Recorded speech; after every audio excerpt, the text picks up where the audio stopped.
Hello, and welcome. It is time to try a stream again. So, hooray.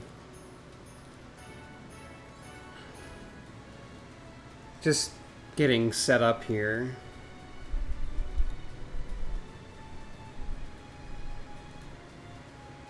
Hopefully everything will be fine.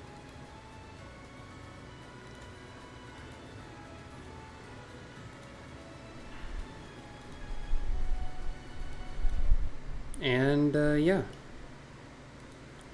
Let us go to the game. In a second. I was gonna do something and then I ruined it.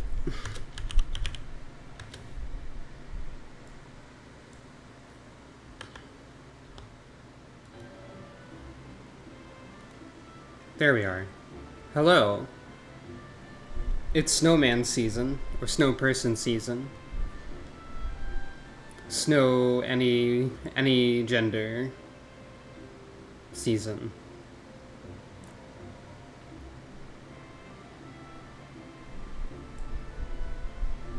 They are judging you. Just kidding, it's Sukro! Hello. So, here we are, back at Final Fantasy XIV. As is every time I stream these days. This snow person is happy, though. The Starlight Celebration event is ongoing. Everything has become marginally more festive. And we're at a fairly appropriate point in the story for such a festivity. At least in the sense that it's the same elemental affinity.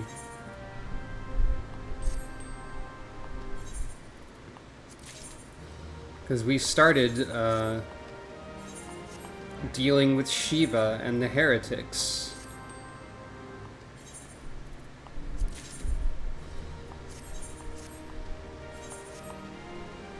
So this time we'll be going over in that direction.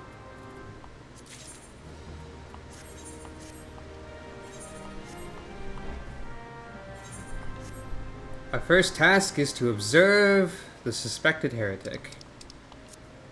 I'm going to press the wrong buttons a lot because I've been playing Phantasy Star Online 2, New Genesis, and also Phantasy Star Universe. And they reverse the confirm and cancel buttons, and I could probably fix this. However, I didn't. And now I have to readapt to the other reversal.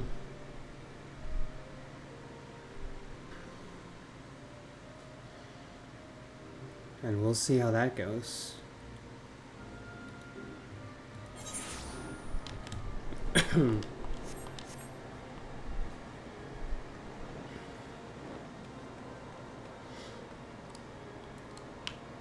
Oh hey, where's my chocobo at?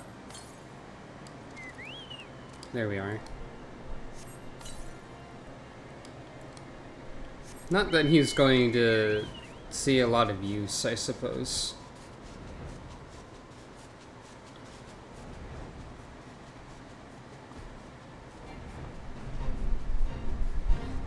So, step 1, observe suspected heretic.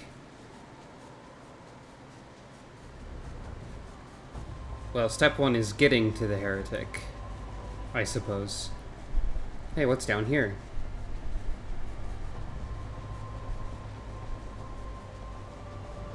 An invisible floor. Naturally, but also a fairly rare occurrence, honestly. I wonder who the suspected heretic could be. Could it be the person directly next to the destination? Or is that just an incidental NPC? I'm trying to press the wrong buttons, like I just said that I would. The prophecy has come true.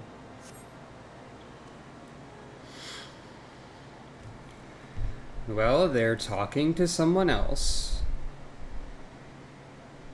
There are two people here talking next to wagons. Gee, I guess that's the heretic. I thought the heretic was about to phase through those people doing push-ups, and that would be the heretical act of magic and sorcery or whatever.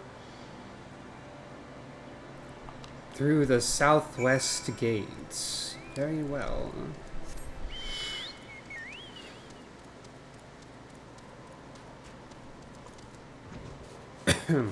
Oh, they didn't move very far, I suppose. Oh, we can just talk to them? Hey, what's up?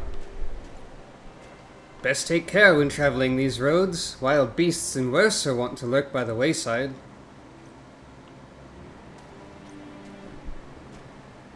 Hello, accused of heresy. How are you? Are you feeling accused yet? I'm going to step over here and pretend that you didn't see me and then look at you from a distance. I forgot they just let you talk to them. Follows the road east. You know what? Let's be a good sport and follow on foot for once.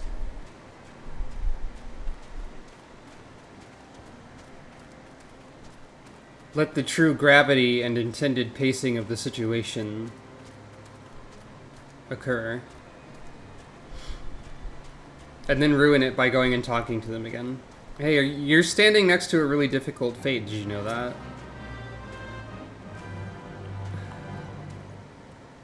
Are you looking for a warm hearth, friend? Whitebrim Front isn't far from here. If I were you, I'm sorry, have we met before? You seem familiar somehow. No? My mistake. Don't worry about the fate over there, it's fine. Don't worry about me either, I'm fine. I'm behind this tree. Which means I don't exist anymore.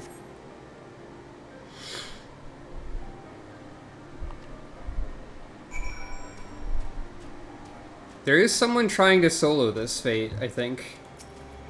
Or they did very briefly. It would seem they've either perished or decided against this action of theirs. I'm not even going to attempt it. Though as a healer, I might technically be better equipped to survive it. I think they were a tank. I think I saw a greatsword. Well, ominous cave passage. Can I still talk to them? Are they still within here? Aw. I wanted them to figure out a reason that I would be in a cave, and also look like the last two people that they spoke to.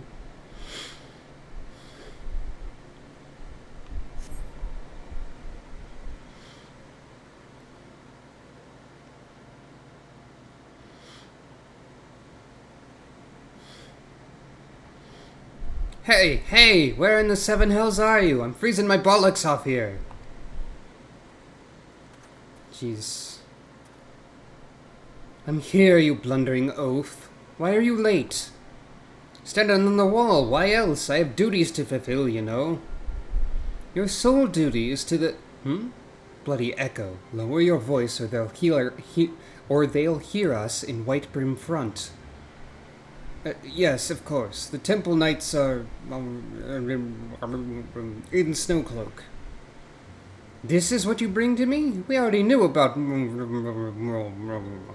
Our comrades in Boulder Downs will use the tunnels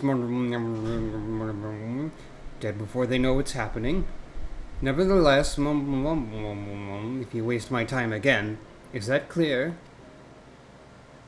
Nod.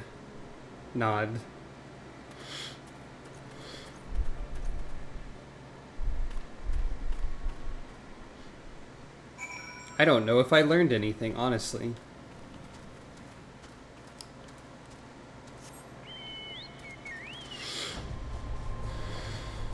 We learned that sometimes people meet in a tunnel.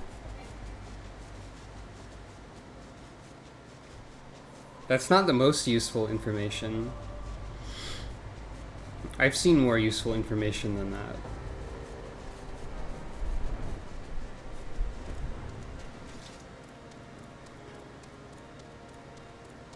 Je Lemon. Time to speak to you.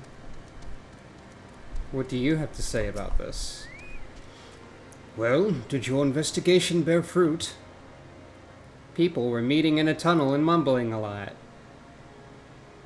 I see. I shall have the man detained at once. His guilt is plain. Would that you could have heard their words more clearly. Yet the few snatches you were able to make out are nonetheless enlightening. It would seem the heretics are aware of our operation, and confident that they can thwart it. Their comrades in Boulder Downs are key to their plans, which means it's key to our plans that they be rooted out and put to the sword. I guess I did learn that.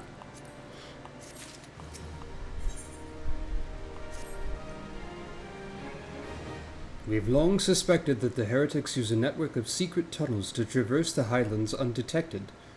Given what you overheard, I fear that Snowcloak may be riddled with such passageways, and that the heretics in Boulder Downs are planning to use them to take our forces unawares. Needless to say, we cannot allow that to happen. A contingent of House Durndare knights are on patrol in the area, and I shall order them to begin searching for the heretics at once.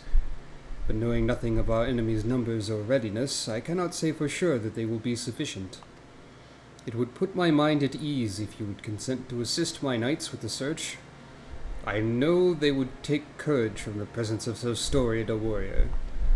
Pray rendezvous with them at Boulder Downs. If Helone is kind, we may catch these heretics before their plans come to fruition. Show them no mercy, Sucro. The lives of our allies are at stake.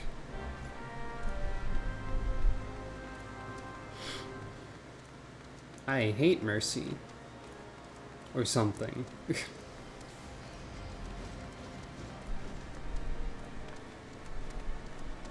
Is this gonna actually be the dungeon now? I was expecting this last time and didn't get there in time.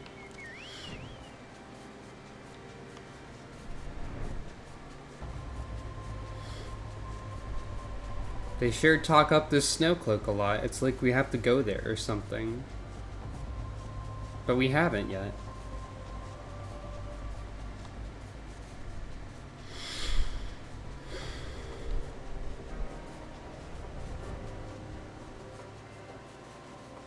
I forgot about this very red terrain. I don't know what the explanation for all of this is. Looks like Allegan nonsense. I mean, it's typically Allegans. Oh. I think it might be difficult to rendezvous with these people.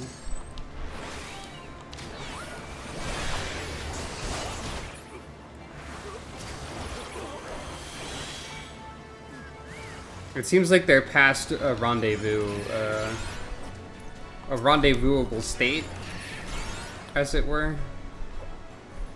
They seem rather destroyed. Unless these are fallen heretics effects. These could be heretics also. Oh. Back to Drillimon! Okay, here we go.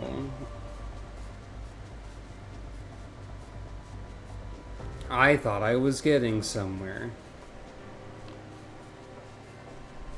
I mean, I kinda am. Every bit of progress is progress. One small step for story completion. Oh yeah, we've never really flown up this high. You can get a good view of Ishgard itself from here, but they're not letting me in yet, so, you know.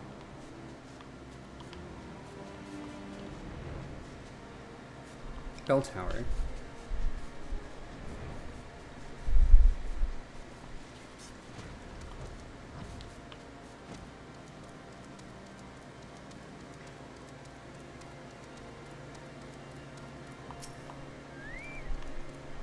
My knights sent no word of your coming, Sucro. What has happened? What's that in your hand?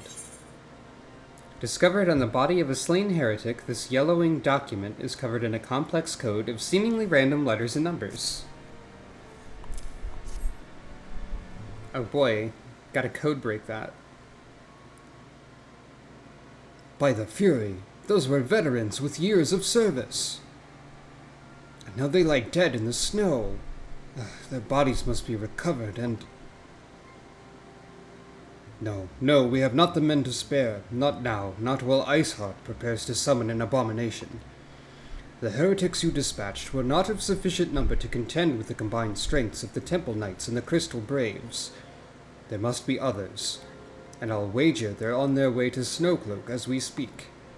To make matters worse, it seems the traitor you followed managed to pass the heretics something of value after all. The parchment you recovered is a timetable of the guardsmen's watches at our outpost in Snowcloak. The traitor was stationed there long before he aroused our suspicions. Would that we had caught him sooner. With this information, the heretics would know when the watch was weakest. They could use their tunnels with impunity and prepare their ambush. The timetable is not changed, you see. Of course it will be changed now, but the heretics may already be in position. House Durandare must send reinforcements, even if it means withdrawing knights from the Stone Vigil. I can see no other way to safeguard the lives of our allies.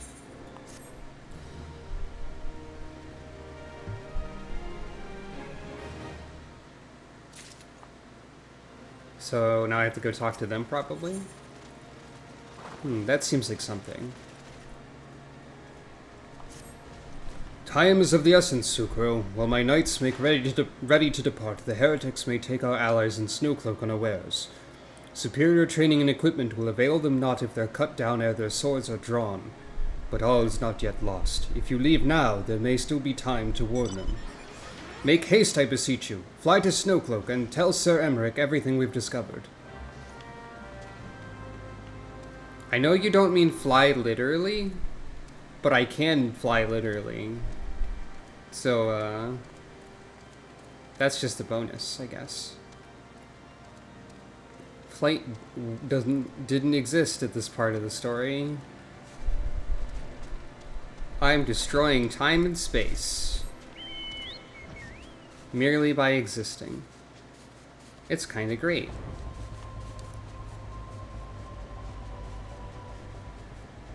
To Snowcloak we go then. To Snowcloak we go, Cloak. And a giant alligator is trying to destroy somebody in the meantime.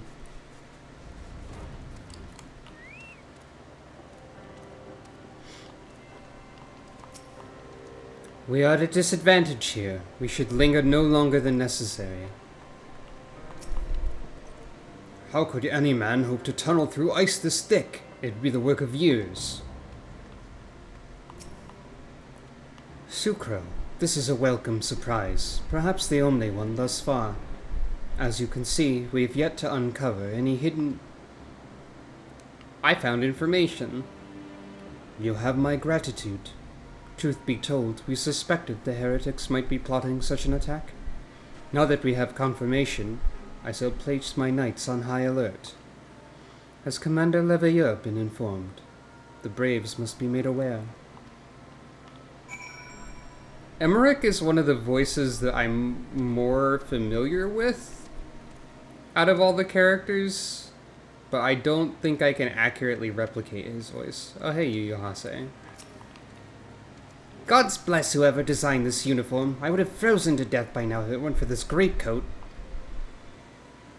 Well, it's just the uniform of the other Grand Companies but blue, so I don't know who you have to thank for it, actually.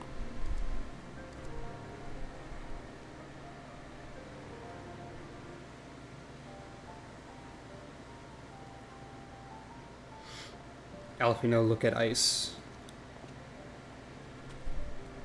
It must be here. I'm certain of it. Why else would they go to such lengths to defend Snowcloak?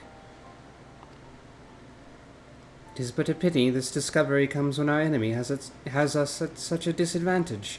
Forewarned though we may be, the heretics know the terrain far better than we.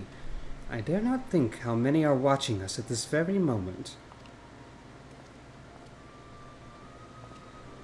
Confound it, this is all wrong. Iceheart has us scrambling to save our own skins when we should be rightly straining every sinew to find her and stop this damnable summoning. There she is! Come here, girl! Alphino is not girl. Heretics. That was close. They didn't hurt you, did they? Only my pride, Ida. There will be others nearby. We must see that they're given a similarly warm welcome. Commander Leveilleur!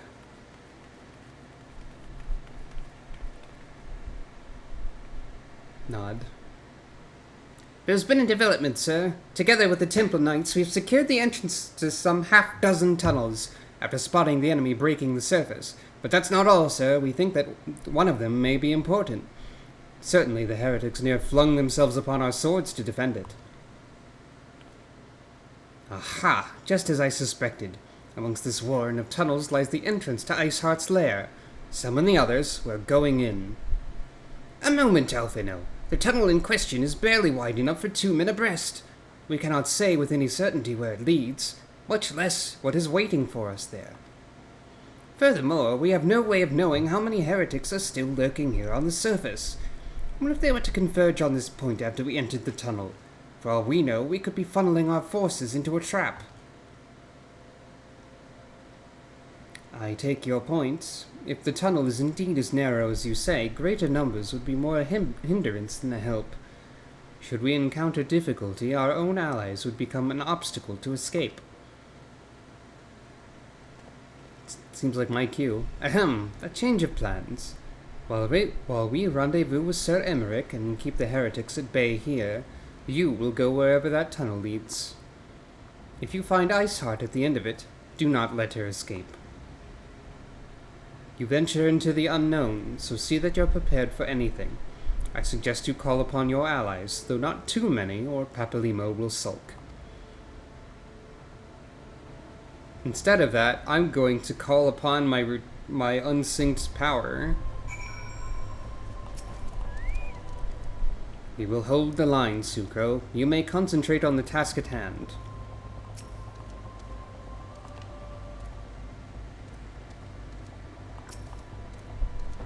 I am informed that Commander Leveilleur has asked you to lead a party down one of the tunnels. A characteristically daring proposition.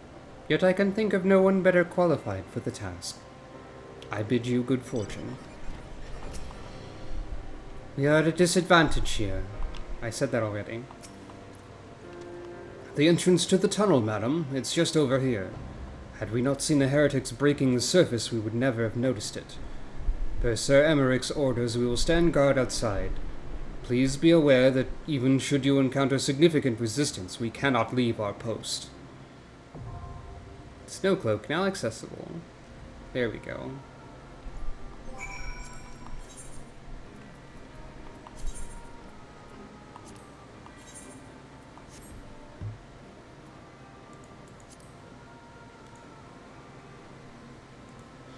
And so...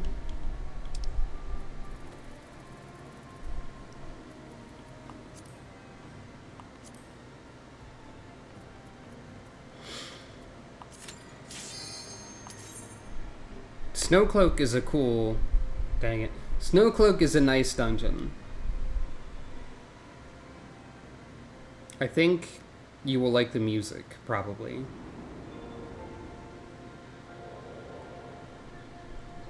I like the music anyway.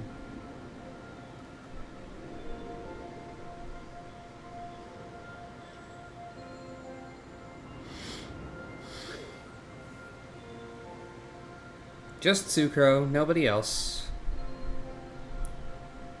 I wonder how long I'll be able to keep that up. Probably a fair amount, honestly.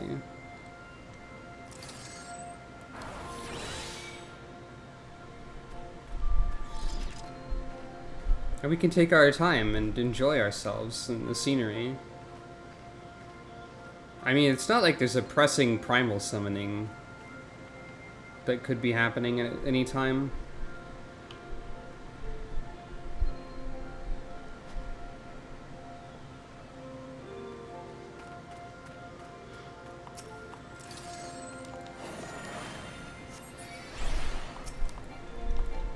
Oh, that's a good sign. I mean, I am level 79, so it makes sense that I can kill things in one hit.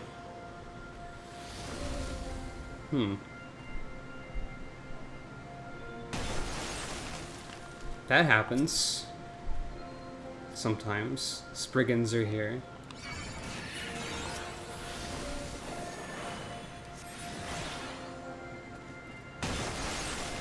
It's a really weird experience to go through the game unsynced like this.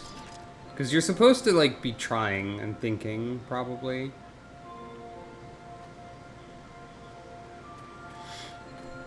But this is easier, so... whatever.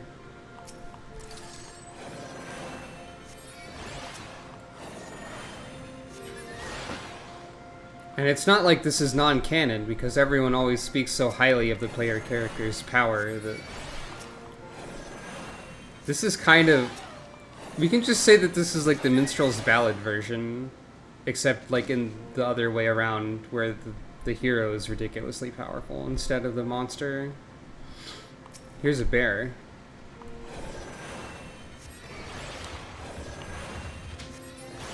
Bears, being notoriously tough, take 2 hits to kill instead of just 1.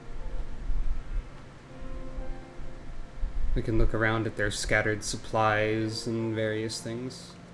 I wonder how much of this has collision. Not much. Well, I mean, there's an invisible wall of collision, if that's what I'm trying to say.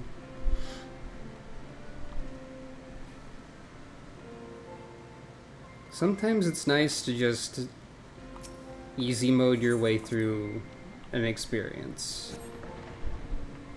The door to silence.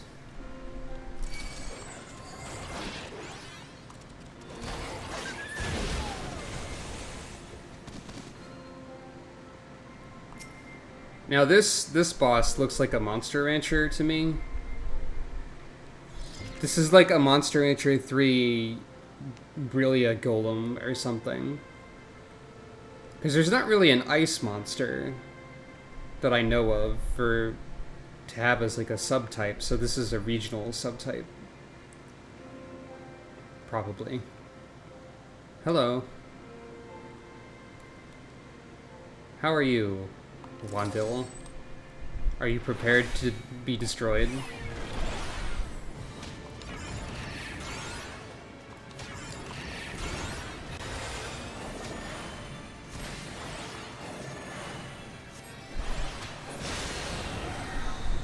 I don't think they were prepared to be destroyed. My bad. Many ice crystals and things around these parts. A hero's ring. I don't know why I said it like that. Here we have an outdoor portion. Honestly, this is a pretty nice dungeon to take at a slower pace and just look around. It's very pretty if you like snow. Sometimes that happens, though. Just like snow in real life. Sometimes a lot of it appears suddenly, and there might even be a Goobu inside. This is just how things go. There's like a gimmick here with the wind, I think. Yeah, it hurts you. When it's blowing... When the winds howl, they hurt.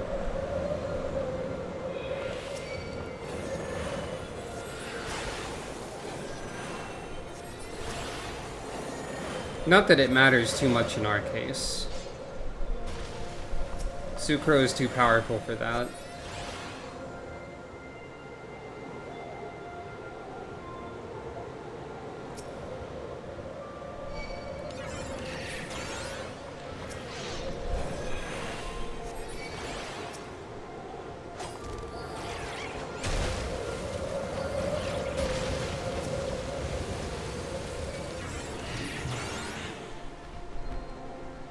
I wonder what level I would be at this point if I just played the game normally.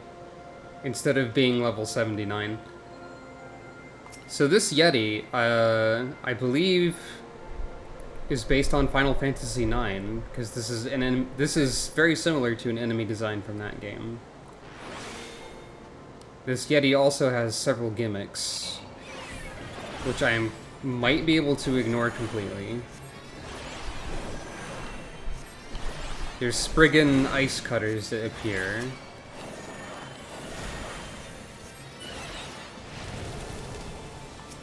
I forget if you're supposed to let them live or kill them. I think you have to let them live.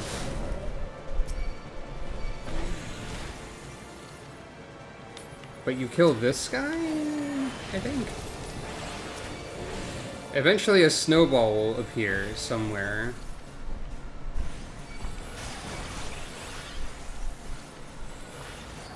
I thought. Oh yeah, you get the Spriggan sneezed on. And then the snowball appears, and then if you get the snowball sneezed on more, I think it grows.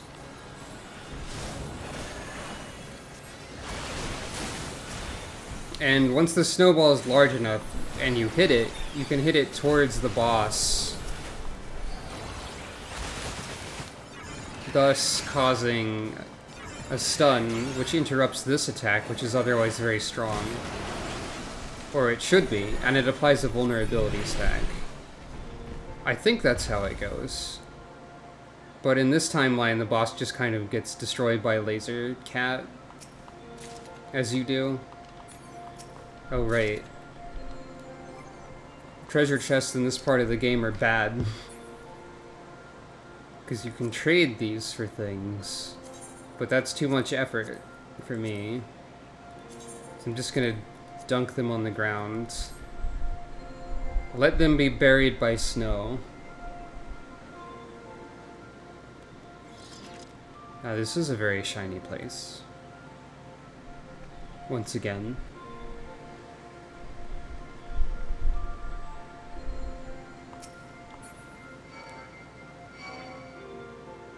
I never noticed that ice sprites make that weird, like, technology-sounding noise when they engage you.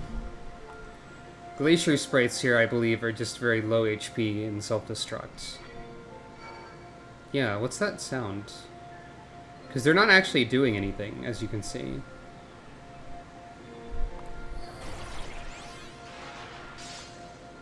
They must self-destruct under some condition. Ah, this is the room where a bunch of things break through the tunnels.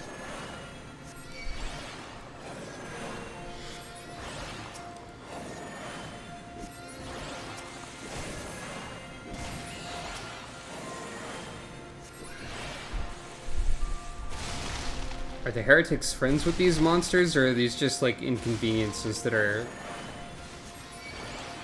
part of where they live?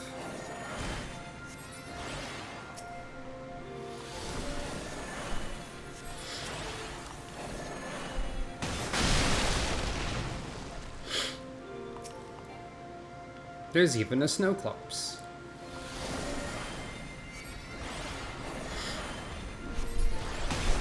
Not anymore, though. And there's a dragon. Or at least a draconian. Rend asunder with fang and claw. Nope, sorry. And there's a heretic.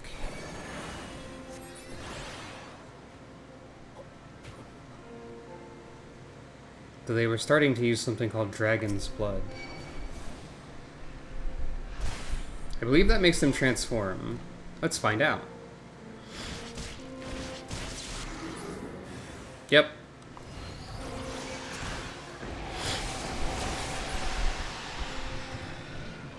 Ah, the finger of the apostate. Of course, it's a key. So if you use Dragon's Blood, you can become dragon in this universe. Oh hey, a table. Hey, they were playing cards in the freezing cold ice cave. As you do. I don't know what the utility of laying out these wooden boards is, Like, clearly it's a path of some kind. But it doesn't cover most of it. Does it just point the way? Is it to give you a foothold on the ice occasionally? Well, gee, that seems like an etherite. This seems like an important location. It's called Oblivion.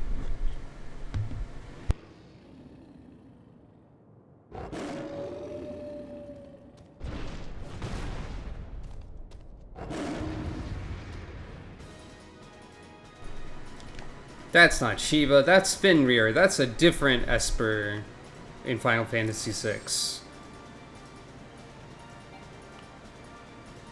Fenrir here has a lot of gimmick as well. And by gimmick, I don't really mean gimmick, I just mean mechanics. We probably won't see most of them.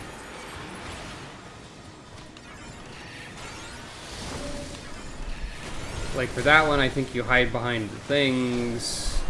Except one of the things becomes a missile and shoots you. Except, wait, it tried to do that, but... yeah. And that's Snowcloak.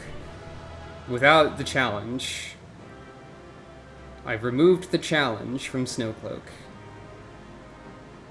Oh, I got an orchestrion roll for this place. I got the pleasant music.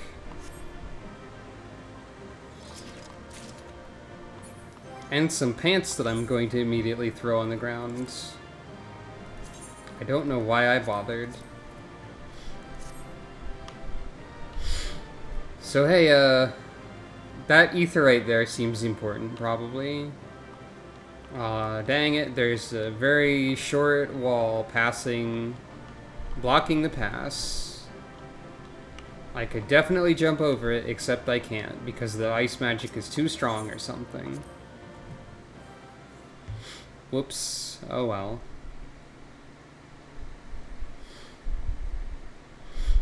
Well, that was all the heretics, time to leave. Just kidding.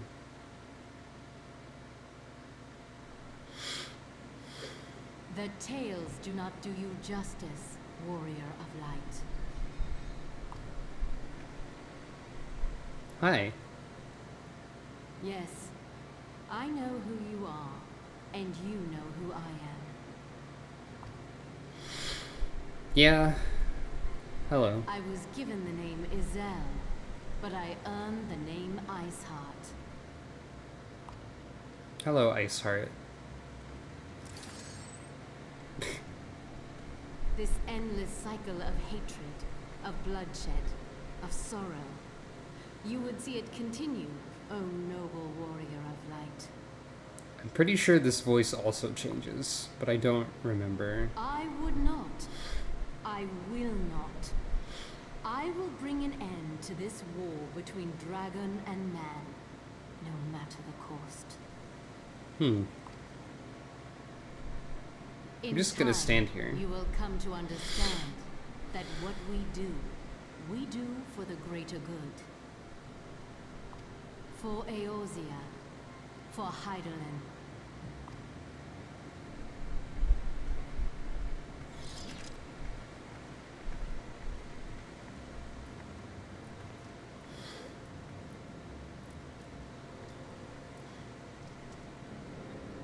The music is telling me it's not good that you're doing this, though, is the thing.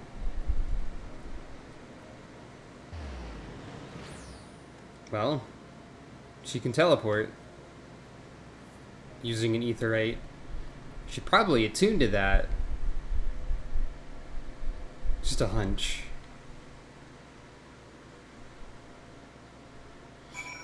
Nope, I guess we're leaving. Okay.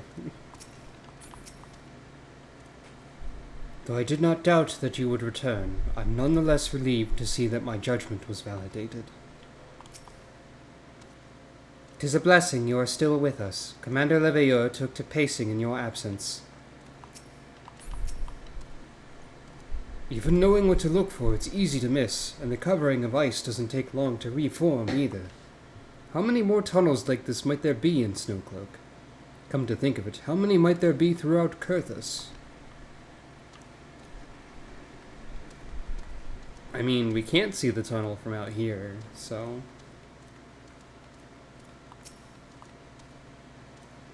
Is it finished? Does that mean we can leave this godforsaken place? I can't feel my...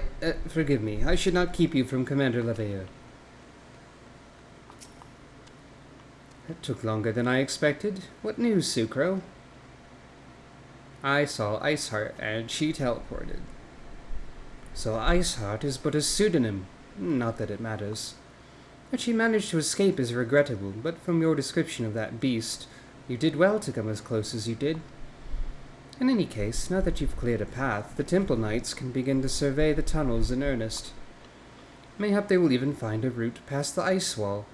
Wouldn't that do wonders for their fight against the heretics? The Crystal Braves would certainly share the credit for it, too. 12 be praised, Sucro. We may yet turn the situation to our advantage. Assuming we stop Iceheart before she summons Shiva, of course. Needless to say, our fellow Scions have not been idle.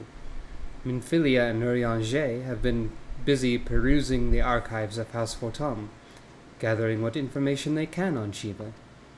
Which reminds me, if you were intending to trudge back to Camp Dragonhead to report on the day's events, don't. The antecedent should be here any minute. I can only assume some people enjoy subjecting themselves to this cold. Ugh. Alphino, maybe if you wore a coat. Have you considered that it's possible to add layers to your clothing as necessary in order to protect yourself from temperatures? I don't think Alphino has considered this.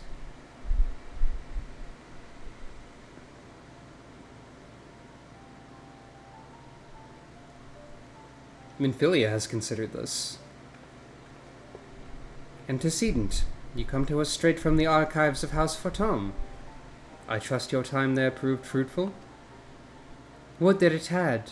Urianger and I scoured countless texts, but what we found was of questionable veracity. Accounts of Shiva's life and deeds are sparse and contradictory, only agreeing upon one point. She lay down with the dragon, the gravest of all sins according to the Ishgardian faith. Yet in the eyes of Iceheart's followers, this was a holy act, the blessed union of man and dragon. How such a thing could even be possible is quite another question. Suffice it to say, I very much doubt that we will find a useful answer in the archives of House Fortom. Much knowledge has been lost over the centuries, though in this case one wonders if it was by circumstance or design. You said that Iceheart took a moment to plead her case prior to escaping, did you not? Yep. She said it was for the greater good. Viewed without prejudice, most would agree that bringing an end to the endless war serves the greater good. I think Sir Emmerich might take issue with her methods.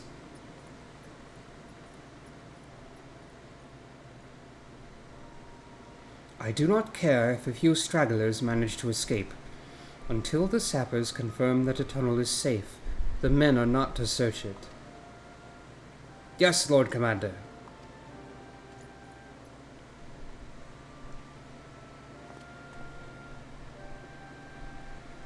Let's ask Emmerich what he thinks. You pursue your foes with less zeal than I'd expected, Sir Emmerich. Lest you misunderstand, I do not deny that our enemy has given us good reason to be prudent. I merely meant, you being a man of faith, that I'd expected a certain single-mindedness. After all, was it not by the will of Halone that your ancestors came to this land? Why they took up arms against the Dravanians? What would they have done in your position, I wonder? There are those who believe that faith is a renunciation of free will, that unquestioning devotion is required of all who would live life in service to the Fury. Such righteous fervor may well serve a knight on the front line, less so a leader of men. We are all at liberty to interpret the scriptures as we will. I choose to believe that the Fury would value the lives of her followers over the deaths of her enemies. but I would not presume to speak for the Knights of Eld. It was a different time, nay, a different era, and Scripture tells us only so much. Would that it told us more.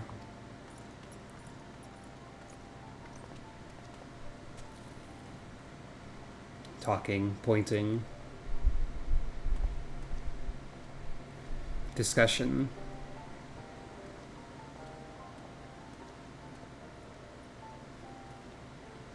That man is awfully pragmatic for a servant of the Holy See. A welcome trait at the negotiating table, to be sure. Less so when one's enemies are making ready to harness the power of a god. Mayhap he does not truly believe that Iceheart's plan can succeed. Truth be told, I too remain somewhat skeptical. Shiva was real, a living, breathing woman. Of that there can be no doubt. In this respect she differs from every other figure to have been summoned, each of whom was worshipped as a god. The sole exception being good King Mugglemog XII, the myth made manifest in response to the fervent supplications of the Mogglesguard. Saint Shiva may differ, but what of the heretics? They're a tribe of outcasts at war with a mighty nation, who yearn for the resurrection of the one who embodies their beliefs. If that's not placing one's faith in a higher power, then what is? Crystals and conviction, Minfilia, they have them both in abundance. Talking. Can that truly be all that's required? Yeah, we've seen... I guess these people have not encountered Gilgamesh, but what we've seen with Gilgamesh proves that all you need is crystals and a wish, honestly. My survey team has concluded that a preliminary analysis of the aetheryte Iceheart used to escape. They believe that she teleported to another aetheryte somewhere not far to the west. Despite the apparent proximity of the second aetheryte, however, they've been wholly unable to detect its presence directly. Unless Iceheart has some means to mask its signal, I can only presume she had it destroyed to prevent us from following her. Without the means to teleport as she did, we have no choice but to search for an alternate route. Most likely a tunnel, assuming one exists. Let us not give up on teleportation just yet. One of our colleagues in Charlian may be able to assist us. I pray that you are right. I dare not think how long it will take us to survey the entire tunnel system. I think my voices for all of these characters have changed again, due to time passing. While Minfilia looks into our aetheryte problem, I would like to request your assistance with another matter. The third unit is currently tracking the remnants of the heretic force which attacked us. However, the search goes poorly despite our numbers. Kurthus is vast, and Iceheart's followers know the terrain far better than we. Your knowledge of this region may serve to hasten the process. The sooner we capture Iceheart's followers, the sooner we can press them for their leader's whereabouts. Also, though it's admittedly a selfish request, I feel that my braves would benefit immensely from working alongside you. While we have our share of veterans, we also have more than a few less experienced recruits, many of whom look up to you, in case you are not aware. Nod. Nod. Good. I knew you would understand. Yu Hase can apprise you of the details. When the task is complete, come and find me at the observatorium. Captain Ilbert and I are meeting there to discuss the latest developments in his investigation. The Temple Knights shall hold Snowcloak in our absence. Let us leave them to their work. Ours is more pressing. Nod.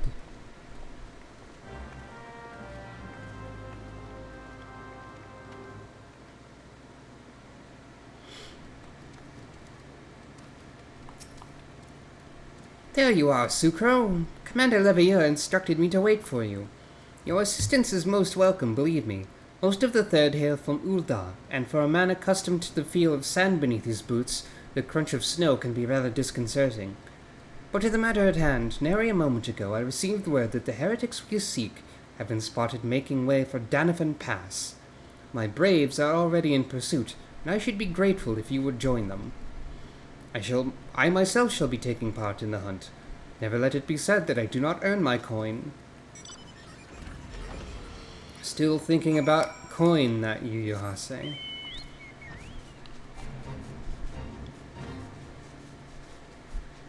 Primarily motivated by money over all else. Surely nothing will go wrong with that sort of attitude in play.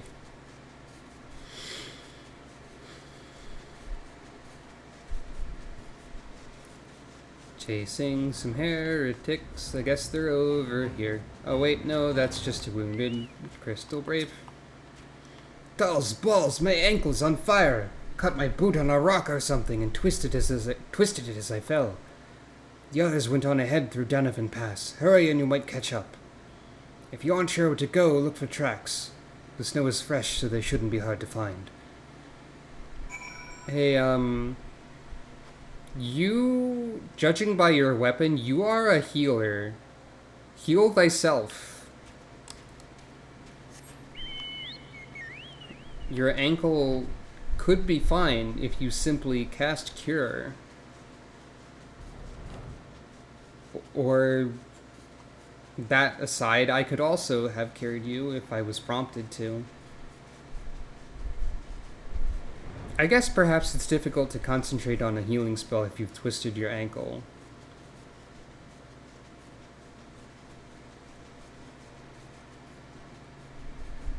If we're being charitable, perhaps that could be the reason why.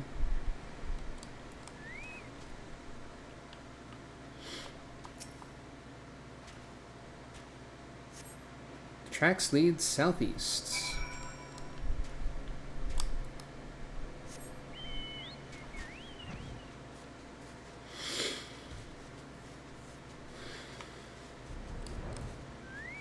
And what's stopping you from continuing?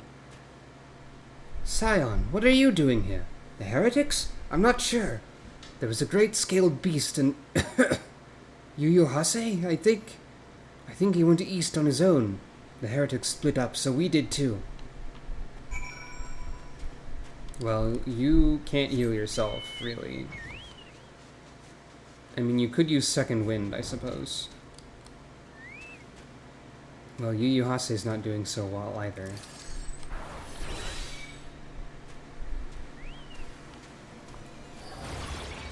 Ah, they've already started calling the Braves Bluecoats.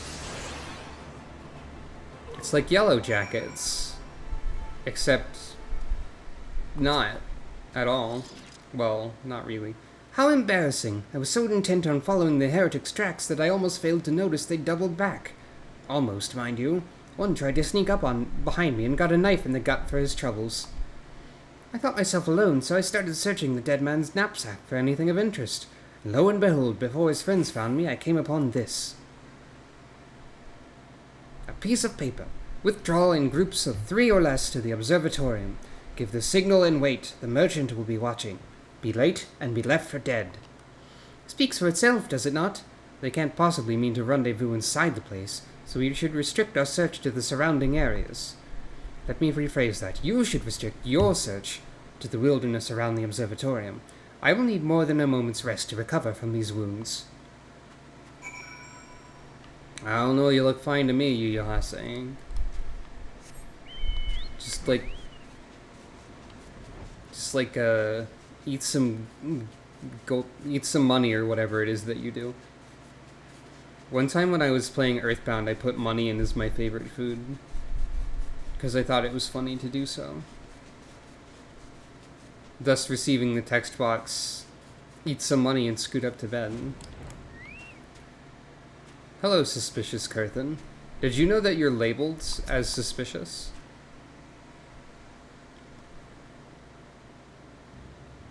I am through with listening to your excuses. We leave now. How? The woods are crawling with those bluecoats, and the knights are searching every wagon that passes through the gate. Hi, I'm Killiu. Well, stay with her then if you think you'd fare any better. Now, there's no need for that. There are places like this in my homeland, sacred snow-capped peaks, where blood must not be shed. Yet your lands have a thirst for the blood of the fallen, and by your deeds it has drunk deep. No, I have done no wrong. None but meet in secret with heretics. Deny it all you want, we shall have the truth from you yet. Inquisitors are not the only ones skilled in the art of interrogation. Damn it all! Well, that was easy, I guess. Fancy meeting you here, Sucro. I presume your work with the Third brought you hither. What a tangled web. Lest you wonder, we came not for the heretics, but for the merchant who's been conspiring with them. He came to our attention during the course of our investigation into the Ivy. It beggars belief, I know, but it seems our favorite Garlean spy may have been providing assistance to Iceheart. Were it not for the efforts of Lady Yugiri and her shinobi, we might have never discovered this connection. Master Alphino is far too kind. I fear my people and I have done little to aid your search for this spy.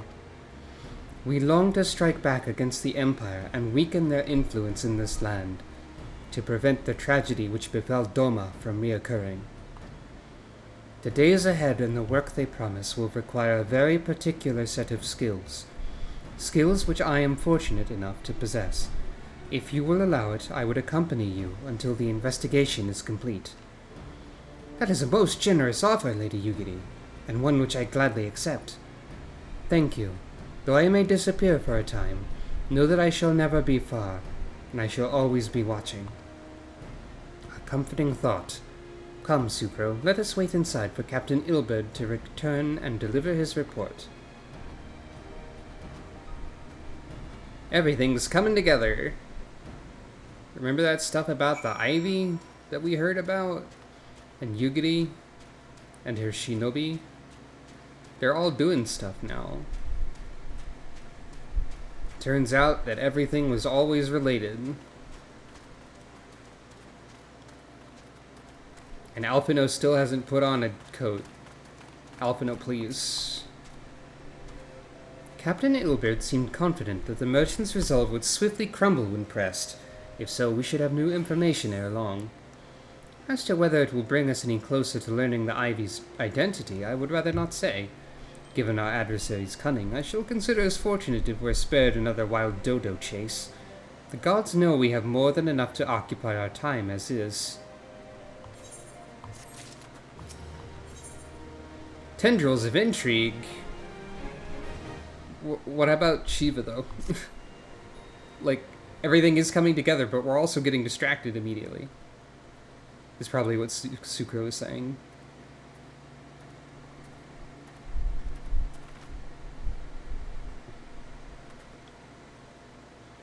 Captain Ilberd, your report, if you will.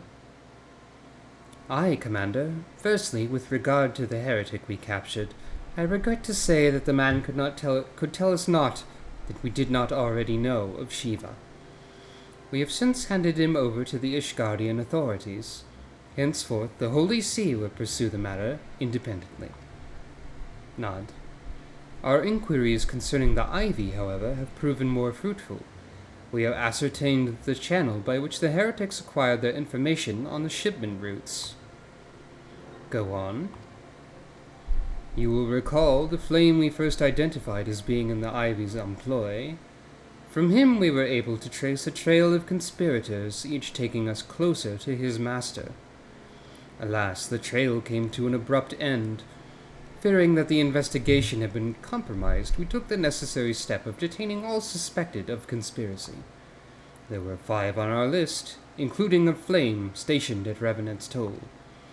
The man's primary duty was to keep an inventory of donations from abroad, the particulars of which he would share with benefactors thereby ensuring that needs did not go unfulfilled. By virtue of his role, he was privy to the details of all shipments bound for the settlement, needless to say that included those originating from House Fortam. He knew the precise route the caravan would take, and he sold that information to a merchant. I think I can guess which one. None other. With a little encouragement, he soon confessed to knowingly abiding and abetting the heretics. Well, that's one mystery solved at least, but what of the Ivy?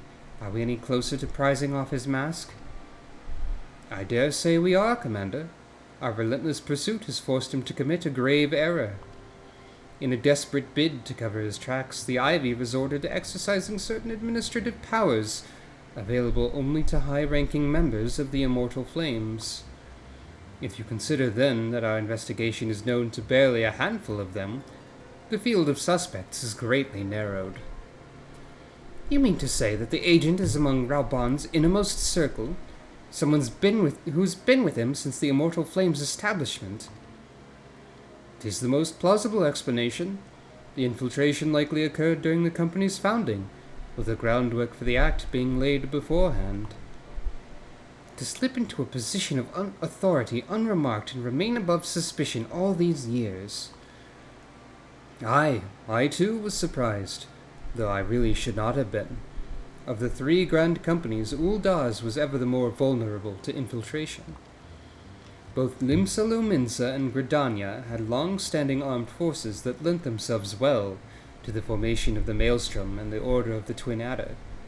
For to all intents and purposes it was the same people, loyal ones mind, under the same leadership, only the banner was different. Not so the Flames.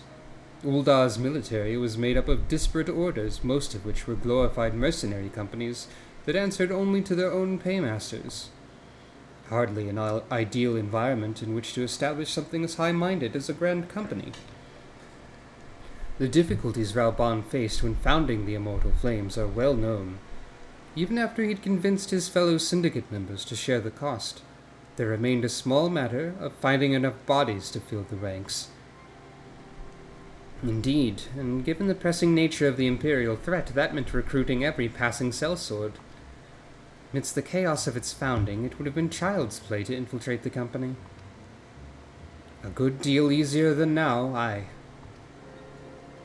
The Immortal Flames have ever been caught between conflicting interests, the public and the private. Though the monetarists ultimately agreed to support the organization's founding, it was not out of charity that they did so, but simple self-preservation. Had Nail von Darnus's ambitions been any less apocalyptic, you may be sure that they would never risk supplying Raubon with an army. It is but a wonder they did not attempt to extinguish the flames the moment the danger had passed. Returning to the present. Even as we speak, our Dolman allies are shadowing several high-ranking flames, any one of whom could be the Ivy. Desiring to deal a blow against the Empire, the refugees were eager to lend us their aid. I expect to hear from them ere long. Very good. Pray continue your investigation with the first. Meanwhile, have the second attend to the unrest. The third can join the fourth in inspecting crystal shipments. If they notice anything unusual, I want to know about it. If Shiva is summoned in like manner to the other primals, the heretics will be looking for further supplies. Understood, Commander. I shall send word to Sir Emmerich informing him of our success in identifying the heretics' abettors. Hopefully the information will be of some use to the Ishgardians. It is time, Commander. Yes, I am aware. An emergency council of the Alliance leadership has been called. There have been developments in Garlemald, it would seem. As commander of the Crystal Braves, my presence has been requested. I would have you accompany me, Sucro. As the realm's stoutest champion, 'tis only meet that you be present for the discussion. Oh, and the antecedent has already given her consent, lest you worry. Very well. A meeting. Once again. Someone nearby completed the achievement Dragoon Age.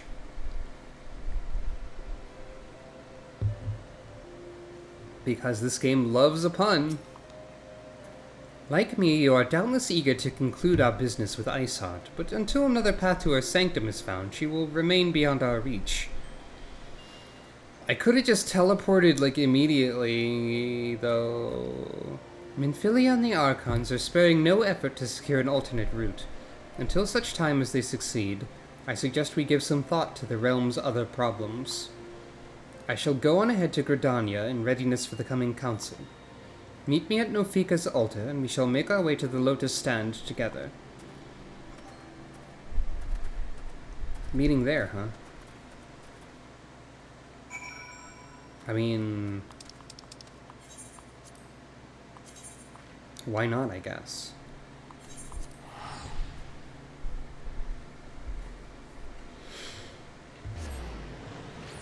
It's a reasonable place to meet. It affords us some privacy, I suppose.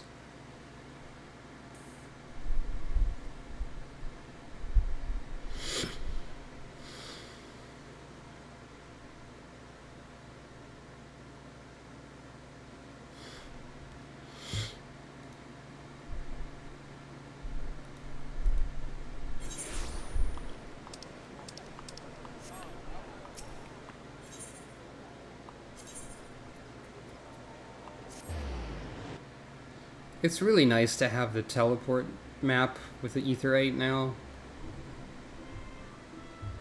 Because I am not good at remembering maps and locations and directions.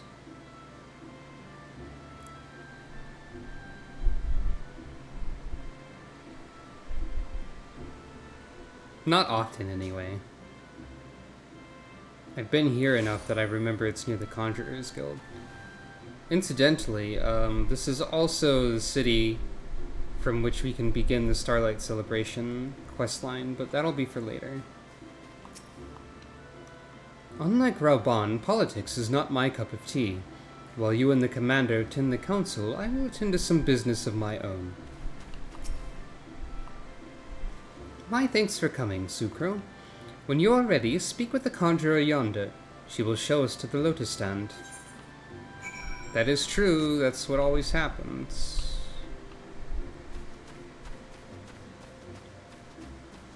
You always have to, like, ask someone to take you there.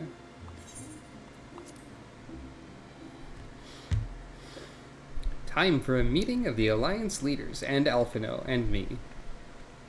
And some other people, I guess. Hello.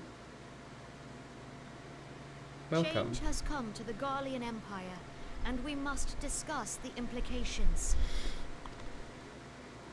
Very well. The rumors are true then? The War of Succession is ended? That was actually a pretty dang fast War of Succession, Garlemalds. That's weird. Are they usually short? It is. A new emperor reigns in Garlemald. Who?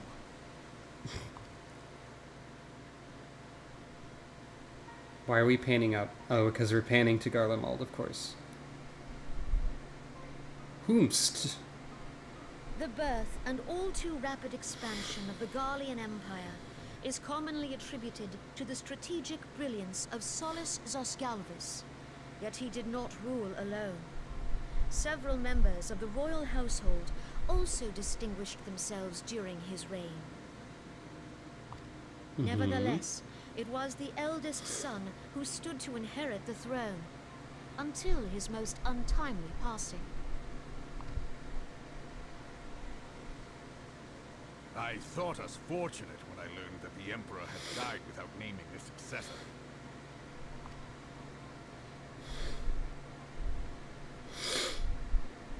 Sniffle, sniffle. Spit! Oh, you can even... The Garlean Empire had died with him. You could even see the spit on the cloth there. That's attention to gross detail. That's also a large casket, yeah. You gotta have a large casket to fit in the large armor. Exactly. 'Twas the grandson and his uncle who had the strongest claims, was it not?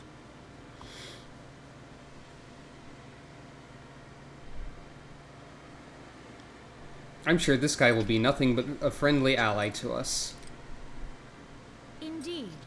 Yet claims count for little without the power to assert them. High Legatus Varus Ye Galvus is a respected military leader. Not so his uncle. His helmet is too small for he head. I mean, that's the intended way of wearing it, probably. But you know. Young Varus has torn the crown from his uncle's grasp and taken his place at the head of the Empire.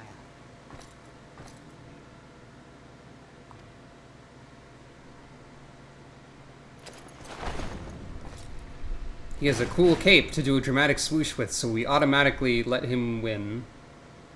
That's how you assert power in Garlemald. You have to have large shoulders and a cape, and you have to do a cool cape swoosh, and then everybody immediately salutes you.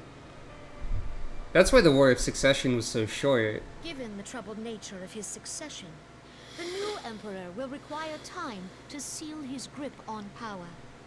Yet have no doubt but that he shall, for there are none left with strength enough to oppose him. I'd believe it. Since the success of Operation Archon, the remnants of the 14th Legion and the forces occupying Alamigo have done naught but fortify their positions. But you can be sure they'll be ready to march on us again, if their Emperor gives the word. And he probably will. When, not if. They say this Varus was so set upon Eorzean annexation that he spoke out against the Meteor Project. Wow, he wanted to capture he wanted to, like, take over the world so bad that he didn't want the world to be destroyed. Classic RPG villain debate. Plainly, the new emperor's intentions are of great concern to us all.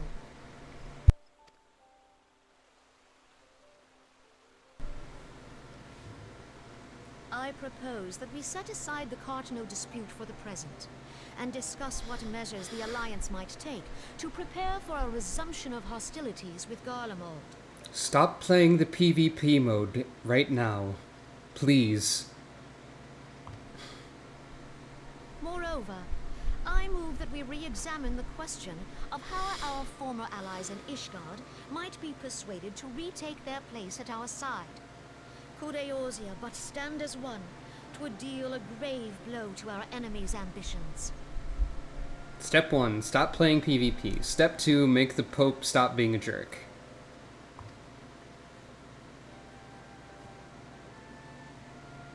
Step 3, a bunch of other things happen in between actually doing anything about Garlemald. Spoilers.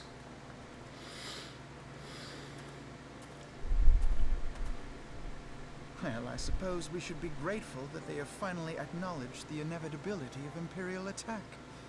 Who knows? They may even do something about it.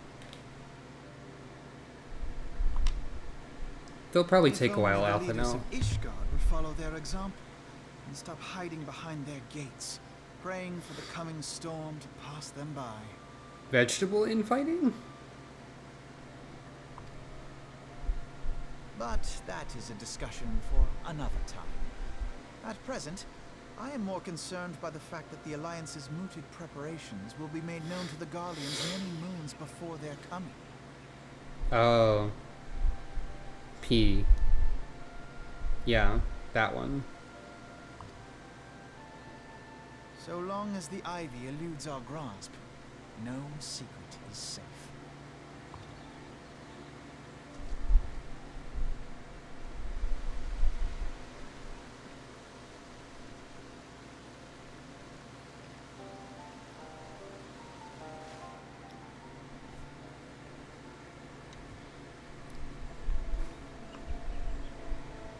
So I guess we just had a meeting to decide what we were going to do, like 10 years from now. Not literally 10. I don't think. But this game's story sure does amble along sometimes. Well, I mean... When I say that, I mean that it takes a while to get back to certain plot points on occasion. Not that it's bad, that's just a thing that happens. It will not have escaped your notice that the nations of Eorzea are no nearer to being of one purpose, despite their protestations to the contrary. Plainly, the threat of a resurgent Garlemald is not enough to stir them. And the reason for this? Deep-rooted mistrust amongst the citizenry. The nation's leaders can come to all the understandings they like, but their unity means little unless to the common folk. Take the Lominsons, for instance. Though Admiral Merlvib outlawed piracy over a decade ago, foreigners still picture the nation as a haven for grog-swilling, wooden-legged cutthroats. In likewise, the Gridanians are marked as hermits who talk to trees, and the Uldan scorned as swindlers who worship coin. Okay, but the last part about Ulda is, like, true, though? Like, for all of the people with power and influence in Ulda are those things. Whether or not the common folk are... Like, Ulda... The people in power in Ulda act largely in their own interests, and their own interests are largely money. So, like, at least some of this mistrust is warranted. Even if the common folk of Ulda are largely, like, suffering as a result of those in power.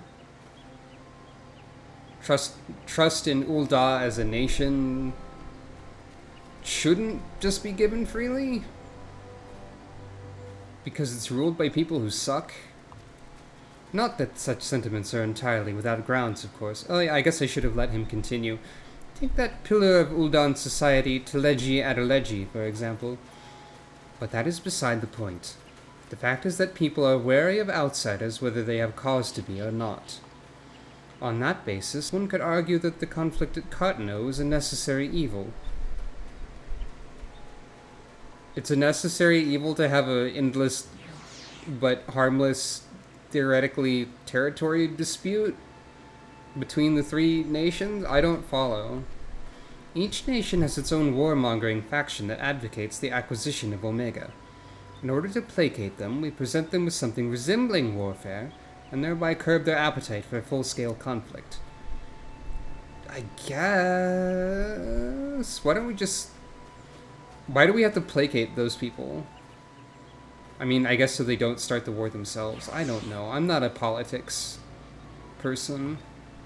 But enough idle musing. Let us speak of a more pressing matter, the Ivy. Since we spoke at the observatorium, Captain Ilbert has further shortened his list of suspects, and by happy coincidence, the one he deems the most likely candidate has lately come to Gridania. The hunt nears its end, Sucro. All that remains is to corner our quarry. Seek out Ilbert near the Adder's Nest. He will give you the particulars. Should there be any developments in Kurthus, you may be sure that I will send word without delay. In the meantime, I wish you success in apprehending the Ivy.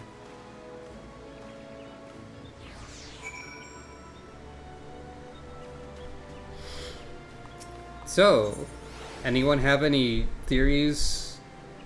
Anyone who doesn't already know? Anyone have any cool theories about who the traitor is? Just wondering. Enough idle musing, have at you.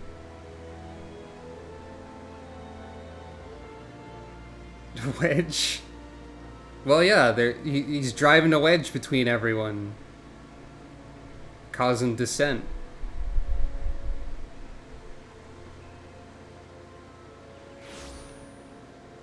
Clearly it's Wedge. We haven't even seen Wedge in a while, so that would be really funny if it was. By the way, it's Christmas. I kind of wish that the Christmas decorations were preserved in the cutscenes, because that would make them a little bit funnier.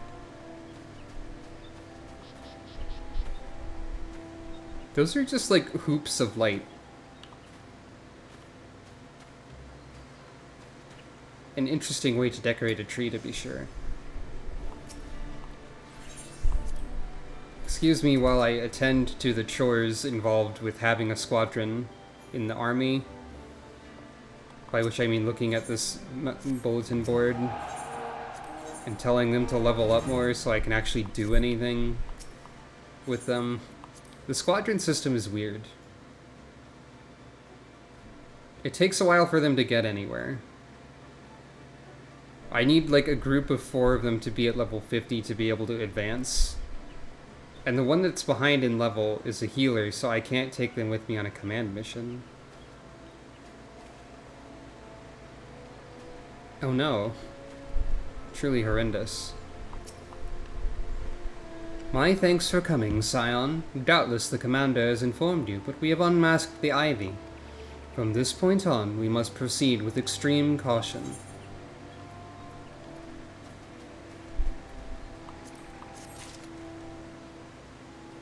Quest complete. There's the jingle. I was waiting for it.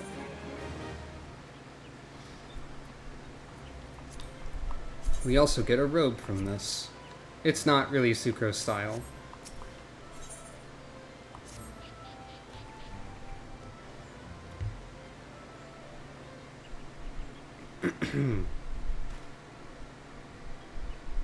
Listen well. The spy we've been seeking all this time is none other than Flame Marshal Elaine Royale.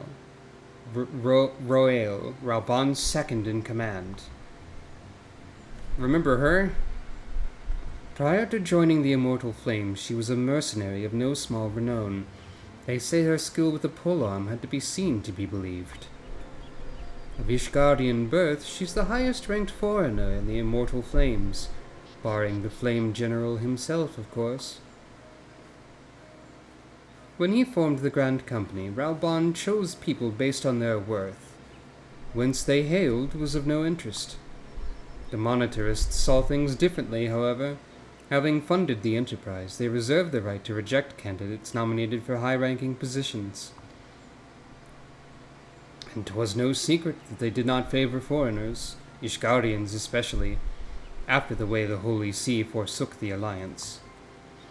Yet the Monetarists did not raise so much as a murmur of protest when Royale was appointed to her post. Passing strange, is it not? Could it be that the Ivy has some hold over the Monetarists?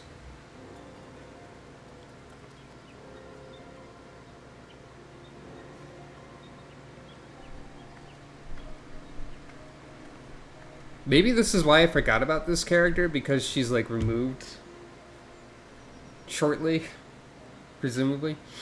But these revelations are secondary to our current mission. Of foremost interest to us is Royale's presence here now. As you may be aware, it's the duty of the Flame Marshal to command the Immortal Flames in the absence of the Flame General. While Raubon attended to the Council of the Alliance leaders, she should have remained in the Hall of Flames. The woman has no business being in Gridania, yet here she is nonetheless, on some pretense. She's up to something, mark my words. Even as we speak, I have a dozen men trawling the Flames' records for evidence of Royale's guilt. But if we can catch her red-handed, we shall have all the proof we need. Which brings me to the plan. I have people watching the city gates, the airship landing, and the docks. Every point of egress. She cannot leave without our knowledge. All that remains is to shadow her until she betrays her true purpose. Can I rely upon your eyes, Scion? Nod. You have my thanks. Let us go, then, and take care not to alert our enemy. I feel like Royale could be trying to be more subtle about it. She's just wearing her uniform in plain sight, for one. And it's like, not just like the regular Immortal Flames uniform, it's the Flame Marshal uniform. She's just blatantly here. I don't know. Maybe she doesn't need stealth typically. Maybe it'd be more suspicious if she was in stealth mode. There we go. Servers must be lagging a bit. as the servers are so full that they had to stop selling the game at this point. Roel is headed in the direction of the Blue Badger Gate with me, Scion.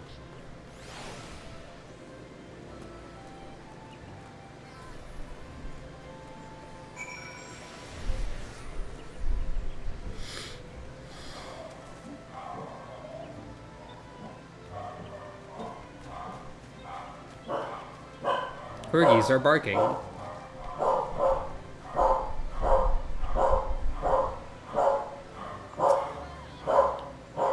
Corgis, you're gonna blow my cover.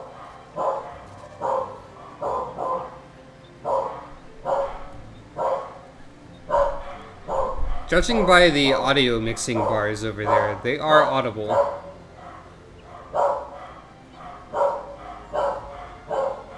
Well, seems like a good a time as any to be right back, actually.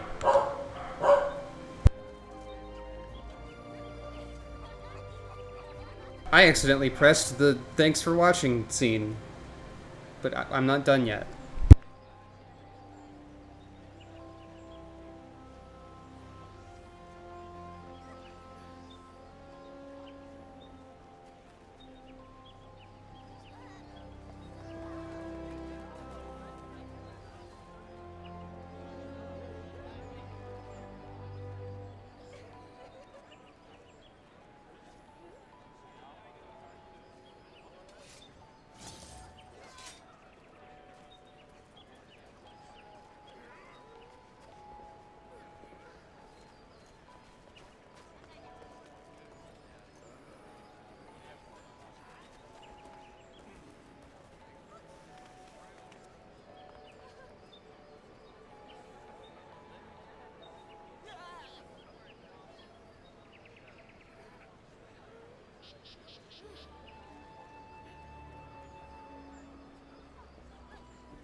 Hello.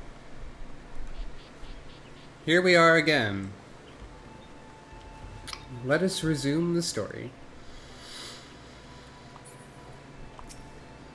I pushed the wrong button. So, Royale has entered the Carline Canopy. Meeting someone, perchance? Could it be that she means to board an airship? Pray look for her within. If she's not on the upper floor, try the landing area below. One of mine is stationed there, and she may have seen something. FMA is her name. I shall remain here in case Royale reappears.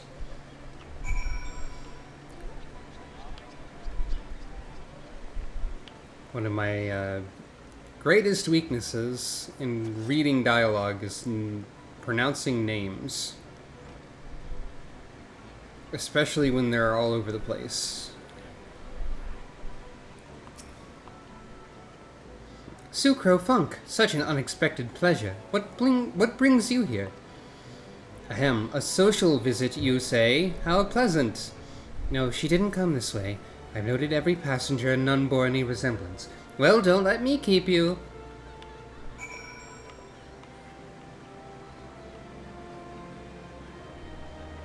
Very sneaky.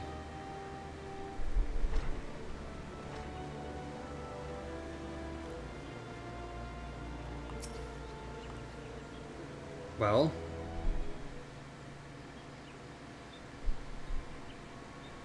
Nowhere to be seen, you say? And you're sure she did not board an airship? She did not come back out, either. Where in the seven hells could she have gone? The Roost. How could I forget?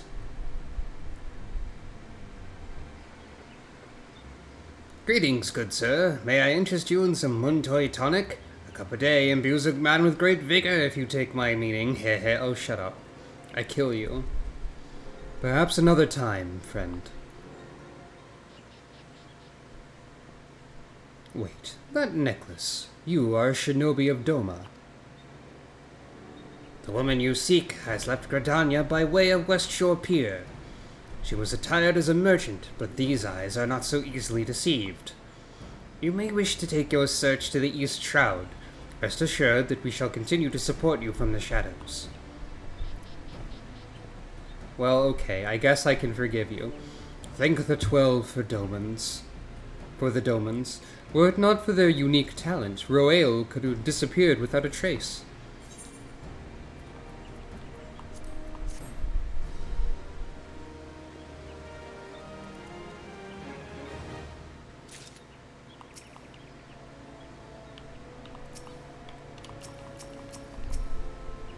The quest is loading.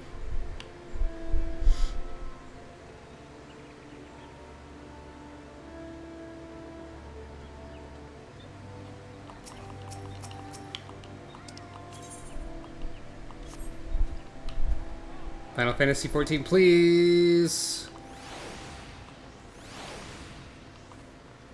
Servers are struggling.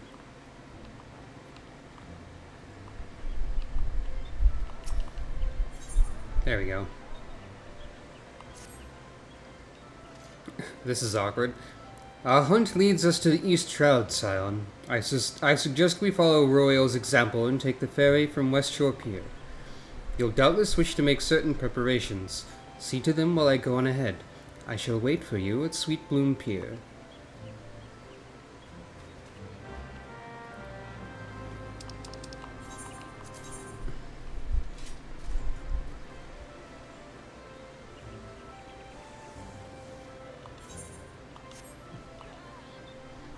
I guess it would make more sense to actually do what they said.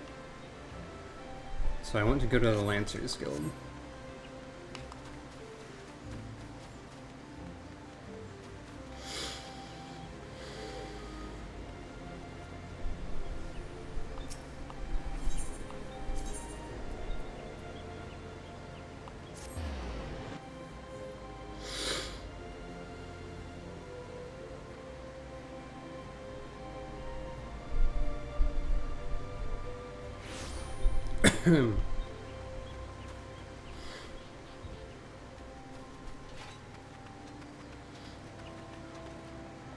It's easy to forget that the game has ferry services at places when you don't really need them.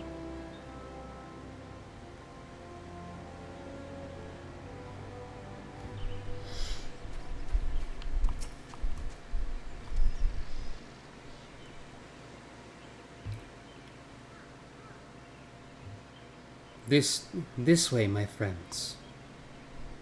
Hey, Yugiri.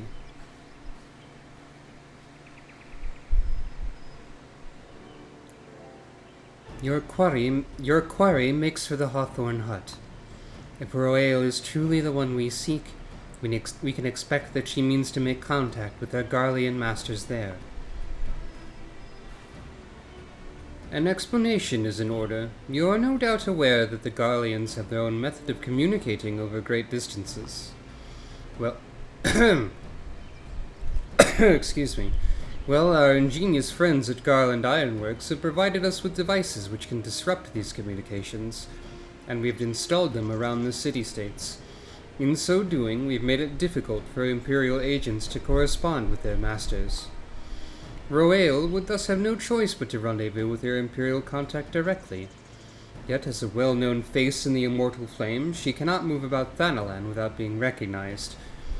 It would only be a matter of time before someone saw through her disguise.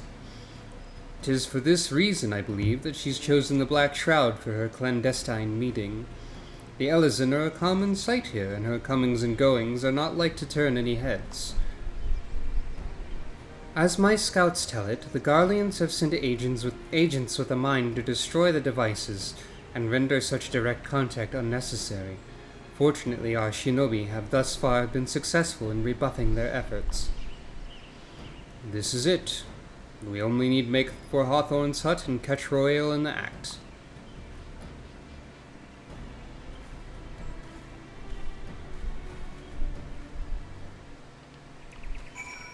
Meanwhile, Shiva is being summoned like 7 times because we can't focus on one problem.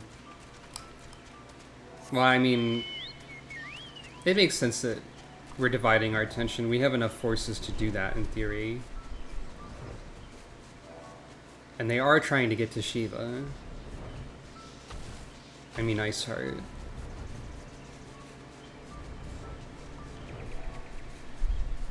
I just like complaining, even when it's unwarranted. Because I'm on the internet, and that's what the internet is for. If Royale was here, she is no more. We have no choice but to continue the pursuit.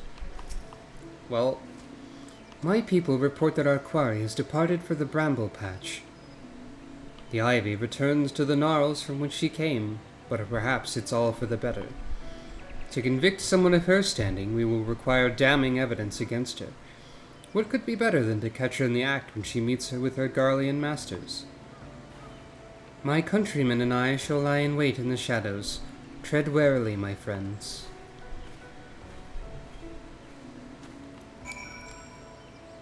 This certainly is, as Alphino said earlier, a wild dodo chase. Except we know exactly who we're chasing. She just won't sit still.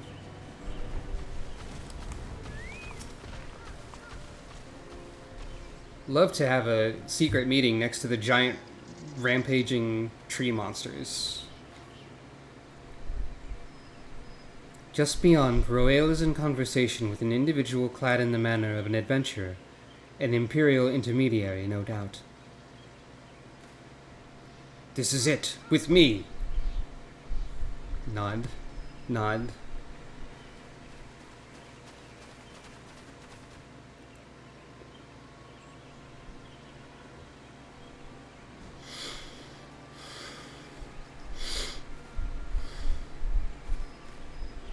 Flame Marshal Eileen Royale, you are under arrest for treason and espionage.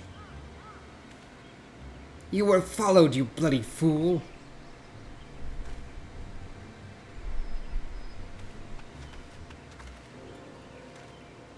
Damnation.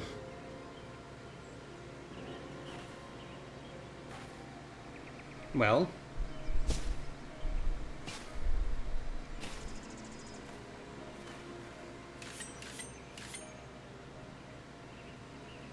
Seems like you're surrounded.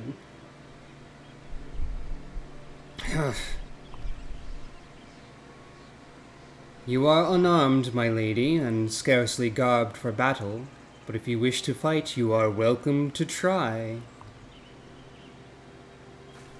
That was kind of the wrong tone. It's more like, you are welcome to try.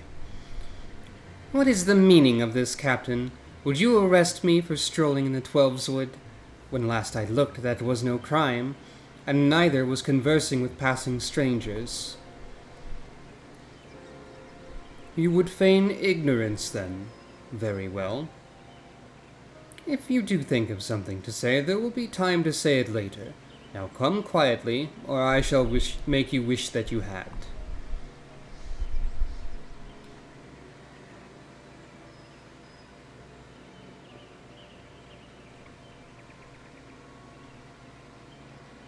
I will offer you no struggle. After all, I have naught to hide.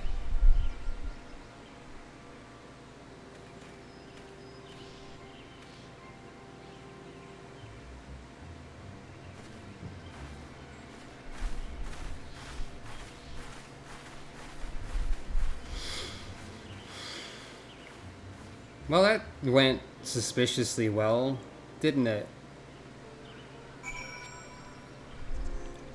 It's probably fine.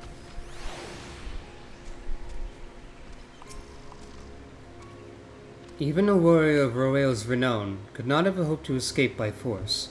Despite her claims, her surrender does not bespeak innocence, but an awareness that her position is untenable.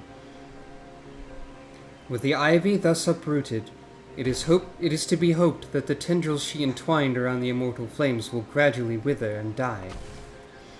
Mayhap then the people of Ul'dah will have the grand company they deserve. But let us speak of the present. If I may ask, what will you do now, Sucro? I'm gonna fight Shiva, I guess. So the Scions seek a way into Iceheart's sanctum. Then I dare say you're eager to return to the Rising Stones. Pray, do not let me keep you. Fear not, my countrymen and I shall tend to the aftermath. You need not waste your talents here. And speaking of talents, have you considered training in the art of shinobi? You have the aptitude for it, I believe, the art of the shinobi. So please, give it some thought. Till next time, my friend. Sorry, I don't really like Rogue and Ninja gameplay, Yuri. I'm not... I struggle with it, and it's not really fun for me.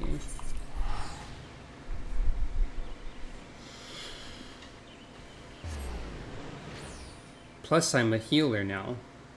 I don't have time to DPS. Just kidding, you have to DPS a lot as a healer.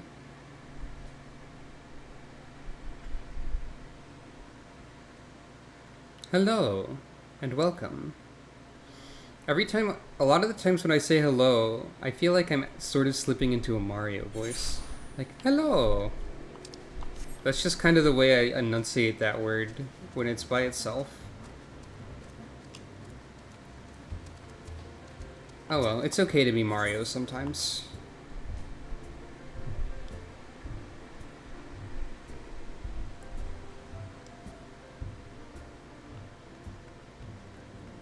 So, what's going on over here? Ha! A rousing tale of a comrade's valor. Truly, we're fortunate to count Lady Yugiri as a friend. Yes, but Higiri, you're missing the point. The individual doesn't matter, it was a team effort, and I was the one who... Thancred's still being Thancred. Thancred's tales of Lady Yugiri almost beggar belief. My heart is fair fit to burst from admiration. So Thancred's trying to talk himself up, and he's only succeeded in talking somebody else up, because he's Thancred. Understood. What's going on over here? Cheat. Oh, Tatario's juggling. She seriously cannot be considering it. Life as a street performer should be one's last resort, not their first. I'm talking to people in the wrong order. Steady, steady. Not bad, eh? With a little more practice, I could earn a fortune at the Ruby Road Exchange. She's even doing it while looking away and talking to me. That's Tataru. Full of secret talent. I love the sound that it's making. Whoosh, whoosh, whoosh. It's a good touch. And what do you think, Y'shtola? Tataru has grown beyond childish fantasies of becoming a songstress. Now she aspires to be a legendary street performer. Tataru is just sick of being a secretary. I think it's probably understandable. Are you having a squat competition? Are you doing an FF7 over here? I could do this all day, all day. ALLDAY. Ugh, I cannot go on much longer. Oh yeah? Oh yeah?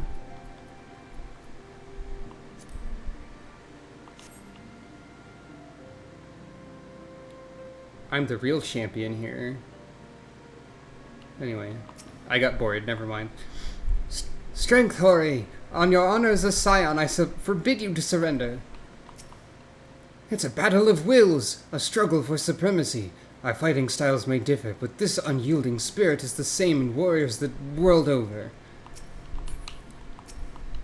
I must admit, this exercise of yours never fails to amuse me. While its movements appear comical, it does seem to be having the desired effect. That's funny. I appreciate the squat competition that's happening.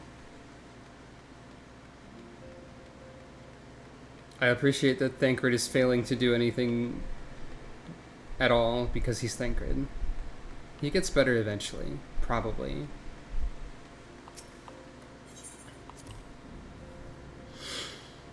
Eventually. In the distant future, Thancred will be slightly different. Welcome back, Sucro. I understand that Alphino had a task for you. May I ask what it was? I uncovered the spy, allegedly. Charges of treason and espionage against Eileen Royale? I can scarce believe it. Could there not have been some manner of misunderstanding? It avails us not to dwell on it. Whatever the truth may be, we must trust to the authorities to uncover it. Never trust the authorities, Minfilia. Let us speak of another matter. I'm pleased to report that we've made progress in our efforts to find a way into Iceheart's sanctum.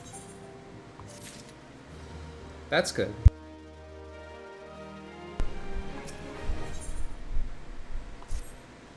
As you may recall, Iceheart used the Aetheryte in the depths of Snowcloak to teleport a short distance to the west, most likely to a sanctuary of some description. It's there that we suspect she means to summon Shiva using the crystals she stole from the House Fortam caravan. The heretics believe that they are bringing about the second coming of their patron saint, but if, as we suspect, they mean to hold a summoning ritual of the kind employed by the beast tribes, it seems likely that the result will be something more akin to a primal. Suffice it to say they must be stopped, and stop them we shall. But first we must surmount the obstacle that Iceheart has placed within our path. In our path. Ordinarily, it would be a simple matter to tap into the established Ethernet and thereby follow our quarry. However, despite our best efforts, we've been unable to ascertain the position of the Aetheryte to which she teleported. Our prevailing theory is that she destroyed the second Aetheryte upon arrival, a reckless, desperate measure, but also an effective one. After discussing the matter at length with Urianger, we've concluded that we lack the expertise to develop a solution, which is why we've called upon the aid of one who does possess such expertise, a colleague of ours who is currently en route to Revenant's Toll from Charlian.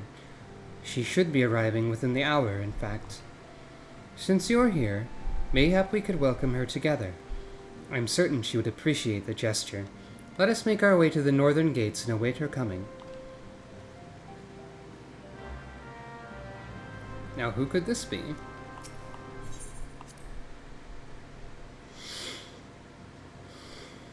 There's at least two people that this could be, but I forget which one it is right now.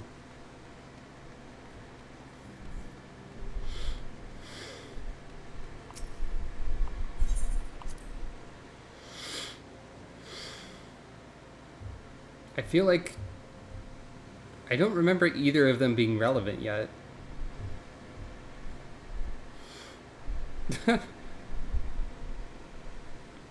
That's pretty good. Magical VPN.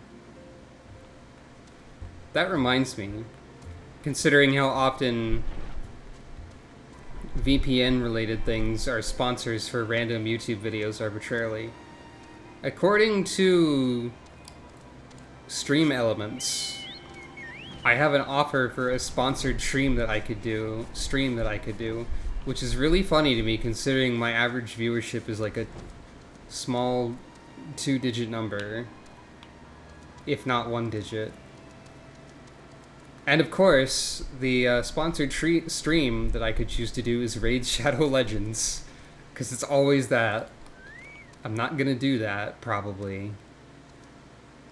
They said I could earn up to $300, but it's really funny to imagine them paying $300 to show a handful of people Raid Shadow Legends. Anyway. What manner of woman is she, I wonder? We've spoken before via Link Pearl, of course, but it's not the same. Well, I know who it is then. That narrows it down.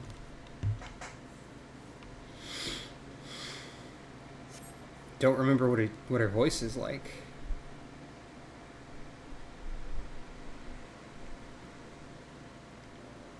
Idle talking.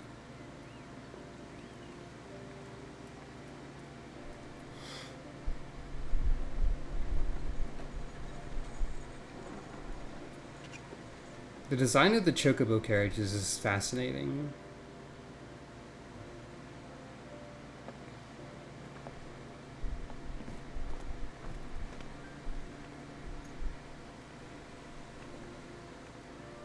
There she is.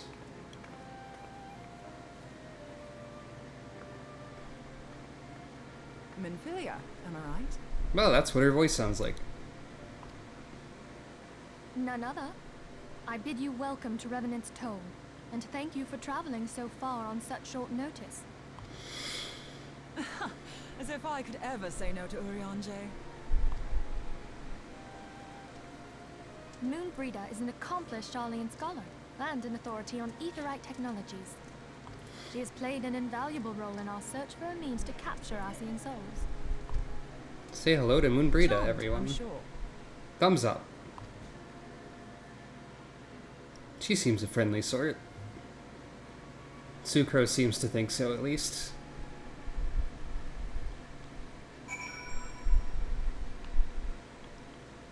My left stick is not functioning. There we go. For an outpost in an ether-rich wasteland, this place is a good deal livelier than I expected.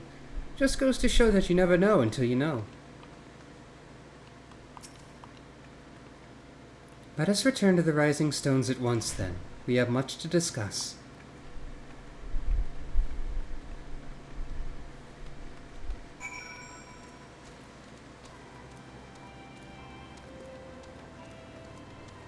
Tell me about how to defeat Shiva's password protection.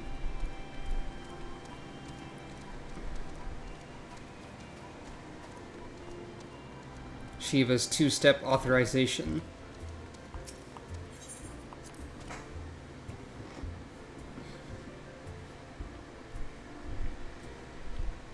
Shiva's 7-digit code sent to her mobile device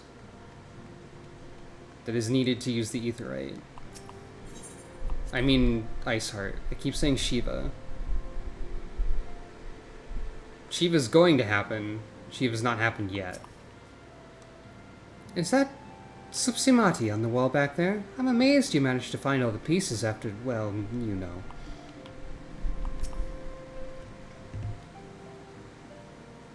Nobody ever tried gluing it back together. I guess. Thancred immediately talking to a new lady. Because there's a new lady, and he's Thancred. Moon! Gods, it's been ages! Oh, they might know each other. Oh, longer, sister. Sister? A joyous reunion indeed. Well, of course it is. Moon and I are like twin sisters. Save in appearance and aptitude. Oh, Papalimo.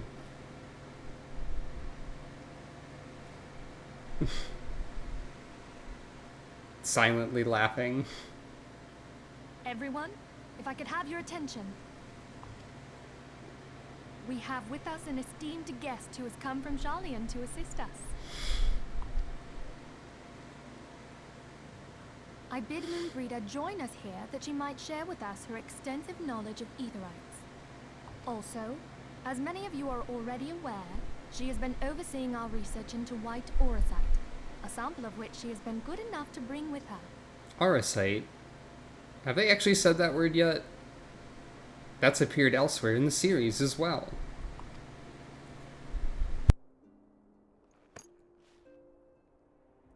Well, I had to come, didn't I? You'd have to be bloody daft to turn your nose up at a chance like this.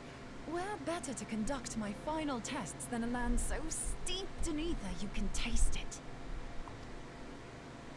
'Tis plain the passage of the years hath done little to dampen thy youthful spirits, and nothing at all to reform thy youthful manner. Everyone's just dissing each other today. Uh-oh.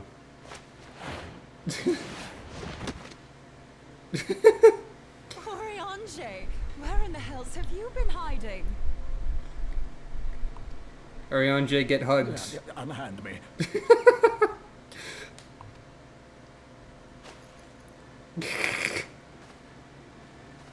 I come all this way, and that's what you have to say to me. That is a big chunk of crystal. I assume that's what you mean. I much preferred when you were pleading with me to drop everything and hurry to your side. What was it you said? None save thee can satisfy this need. That sounds a bit different from what we're experiencing right now. Thine artless attempts to misrepresent mine all too innocent motives do thee little credit. Oh, okay, yeah. Mine intent, as well thou knowest, was but to impress upon thee the gravity of the circumstance. Lest thou doubt, a deiform entity shall shortly be summoned, save if thou and no other grantest my compeers thine aid. You still haven't found it then? You're missing Aetherite. Nope. We have not. No. That's why you're here. We know that Iceheart teleported to an Aetherite not far from the first. Yet even after careful analysis, we could not locate the second beacon. We now suspect that the heretics destroyed the second Aetherite to impede our pursuit.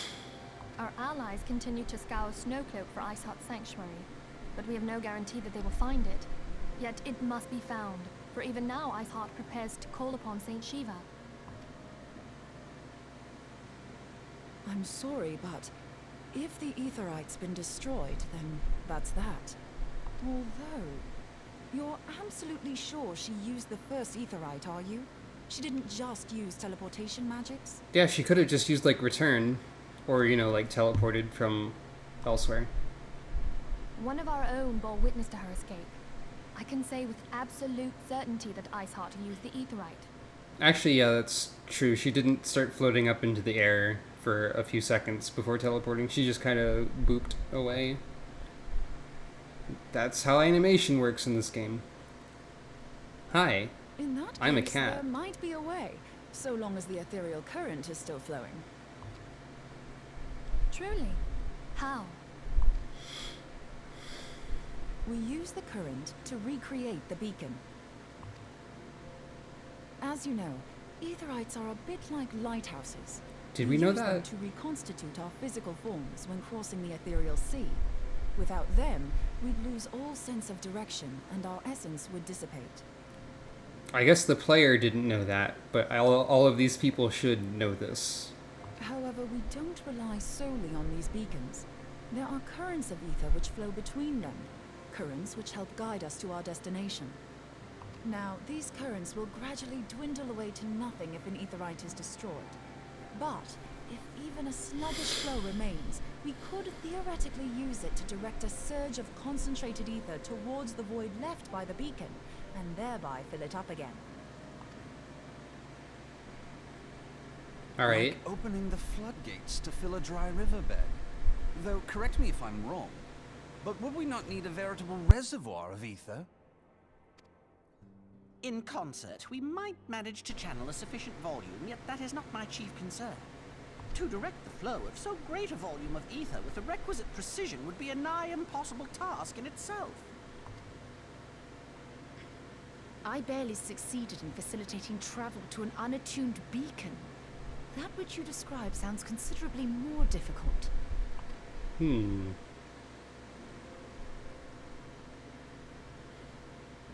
And dangerous. Every person who has attempted to teleport in this fashion has died in the process. They, however, did not have white aura sight at their disposal. I can use it to channel all the ether you can give me into the aetherite. However, white aura sight cannot retain ether for an extended period of time, so we would need to infuse it immediately beforehand. Just so you know, I'd confidently give this plan better than even odds of success. And if the worst comes to worst, your people won't suffer. Though it risk the lives of our best and brightest, we have not the time to seek other options. If the ethereal current still flows, we shall carry out Moonbreeder's plan. Hooray! That's the spirit. Let's roll the dice. Let's maybe all die. Hello.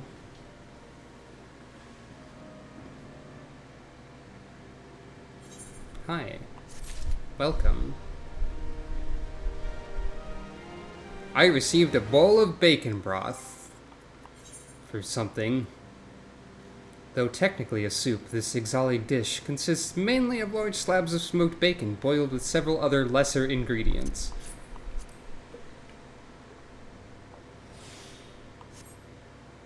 Hello, and welcome. Everyone is here. I have already informed Alphino of our plan to recreate the beacon in the manner Moonbreda described. He agreed that despite the inherent danger, it represents our only hope of success. Time I took that first break, so that would mean Eileen Royale has been apprehended and accused of espionage and treason.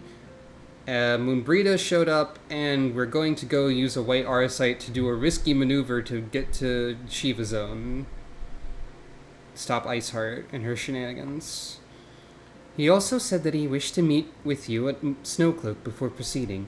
I expect you will find him waiting for you there when you arrive. I want you to know that I appreciate everything you've done on our behalf, Sucro, and I have faith you will return to us, as you always have. Yep. I think Moondaughter is the literal translation of her Rogadan name. Because the vocabulary is known.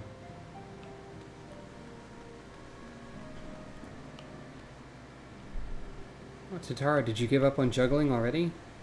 Are you praying? I shall pray for your safe return, Sucro. Yours and the others. Aw. Thank you, Tatara. Over the years, I've learned that it's better to busy yourself with things you can control rather than worry about things you cannot. A hot meal will be waiting for you when you return. Understood? Thanks, Cat Mom. Oh, Moon Bride. Yeah, that makes more sense. Quite right, Hori, yet I fear we two alone could not resist a full-scale assault. Maybe we'd best draft a plan of evacuation should the worst come to the worst. It falls to you and I, Coltonay, to ensure those Imperial dogs set no foot in the Rising Stones. The tragedy of the Waking Sands must never be repeated. I guess they are the only ones left. Other than Tataru and Philomene and these three. So it doesn't really fall to just them. My father has agreed to take care of Yozan for me. Your children need role models, and we must do whatever is in our power to provide them. Deware and Hozan are about to take up their posts. It seems even the children are starting to understand the gravity of the situation. I am ready. Hozan, are your preparations complete? Well, everyone around here is doing alright.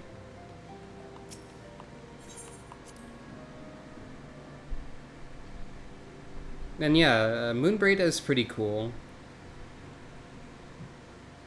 I assume that's who you're talking about, Karma.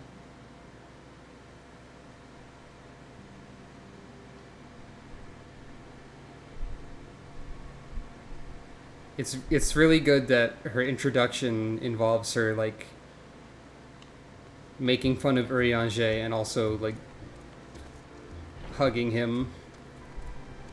It's an amusing scene. Although he looks rather uncomfortable. You gotta respect Urianger's personal space.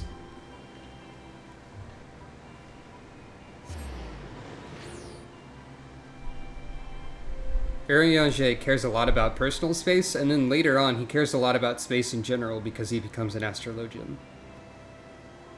Spoilers.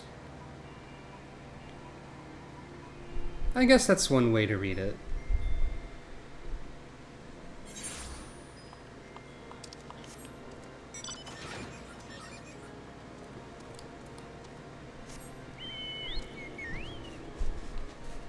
It was a funny scene, but like, personal space and boundaries are important. Keep this in mind with all interactions with people.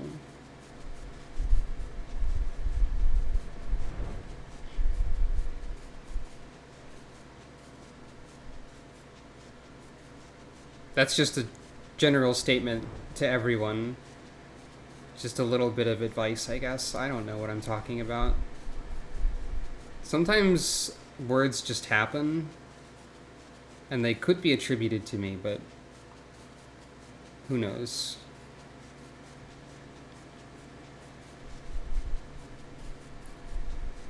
Flying over to Snowcloak, where we're going to make the next trial a lot less dramatic because I will win in 5 minutes.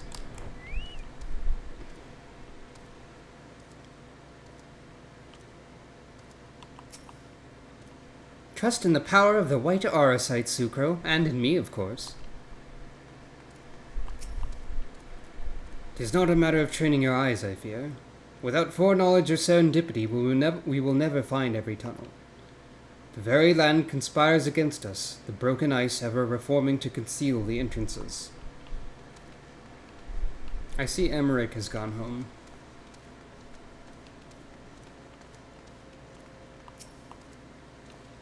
Good to see you, Sucro. I was starting to wonder if you were having second thoughts. Captain Ilbert sends his regards, by the way. He attends to the interrogation of Aline Battle Royale, in Ul'dah even as we speak. But I shall not distract you from the matter at hand. We can discuss the Ivy upon your return. I trust that, by which I mean to say, the others are waiting for us at the Aetheryte. After you, Scion.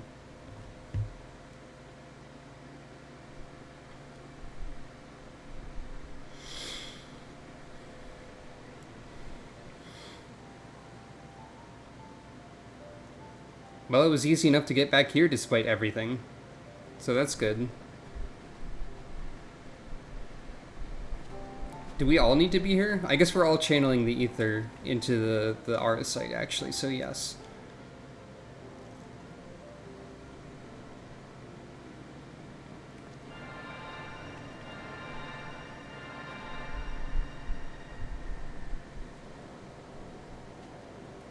Except Alphino, he doesn't have to do it, I guess. Alphino, aren't you going to contribute? There, it's ready.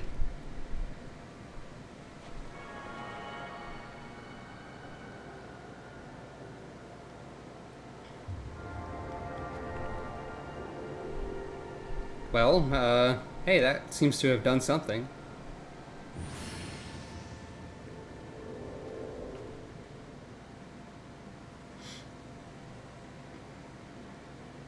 Ha! It worked! I think. Try attuning to the aetheryte now. Feel for the current and try to locate the beacon. Nod. I poke it.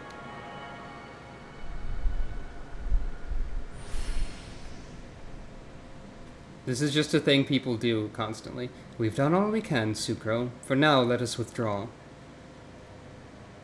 When your final preparations are complete, you must seek out the beacon we've created. If by the grace of the 12 you arrive safely, you must stop Iceheart before she summons Shiva.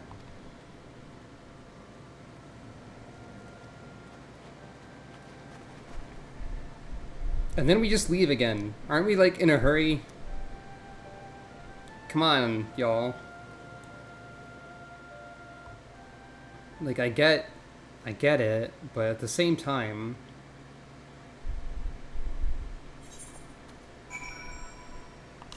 whatever.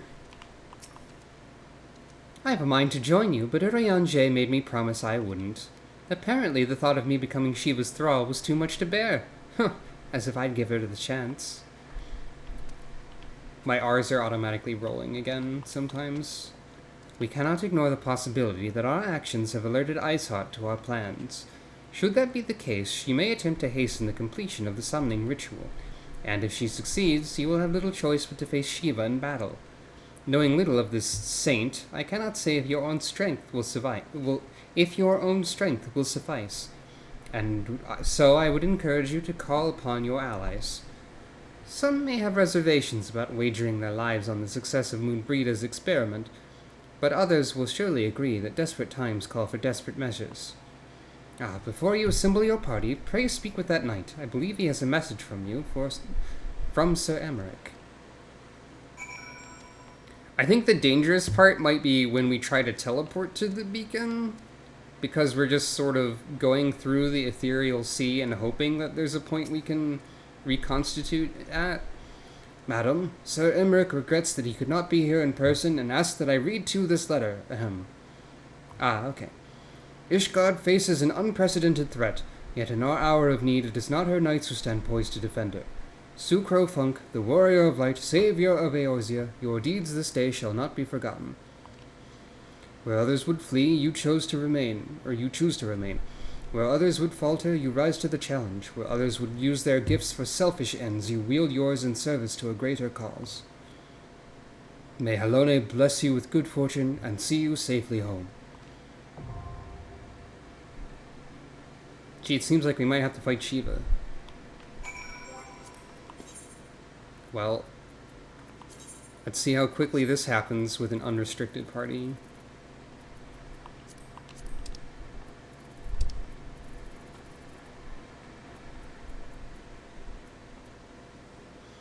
I was looking in the wrong spot. Odin is still listed after all this. Looks like Shiva might be involved.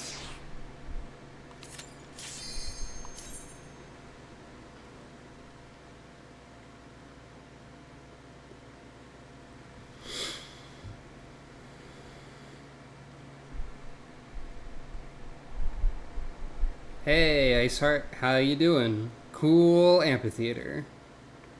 I mean, neat amphitheater, god damn it. Ice puns are the worst. You should never have come here, warrior of light. I labor only to forge a lasting peace. Yeah, but primals are bad. You would deny us out of ignorance and blind faith. I'm the blind faith No going matter. on here? If it is our fate to be at odds, then it is mine to strike you down. Look, I think we might be both wrong a little bit to some degree here. We whom gods and men have forsaken shall be the instruments of our own deliverance. Partake of my flesh. Fill this vessel with your light. Walk amongst your brothers and sisters once more.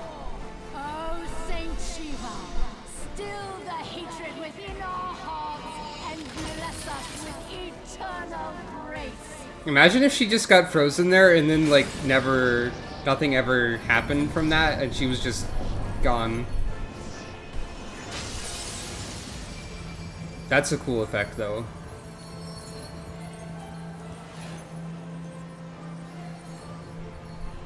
This is definitely what Saint Shiva looked like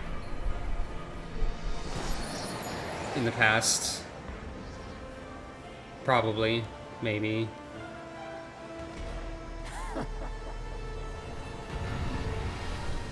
Well, to you too. I'm sorry to say that you're going to be destroyed utterly because I'm cheating. Farewell. Those who have taken up the sword shall perish by the sword. The cycle ends here and now. Oh. Wow.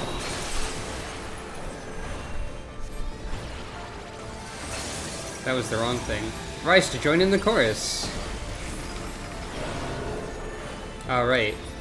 The monster entry golems are here.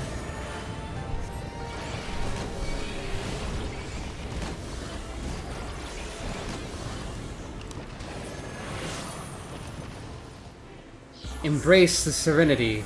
Renounce the hatreds that consume you. Behold my phase transition as I go into part 2 of the fight. And scatter them like dust in the wind. Who's ready for punk rock? I am. Let's just hang out and listen to the music for a second.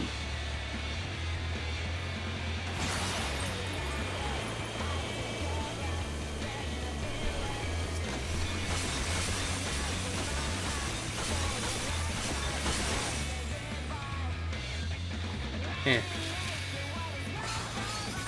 Eh. Eh. Eh. I could just physical attack her to death eventually. Maybe. Actually, they might still have the enrage mechanic.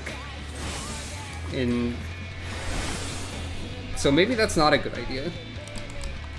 I don't know.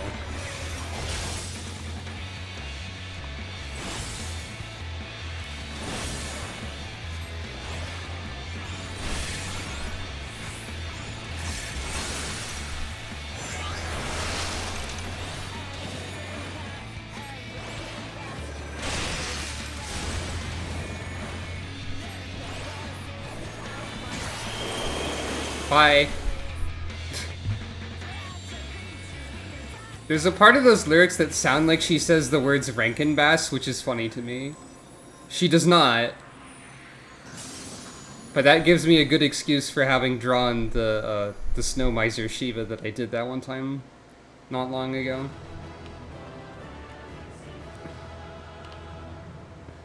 I did it! Yay! So where exactly is this amphitheater, and what was it for before, I wonder?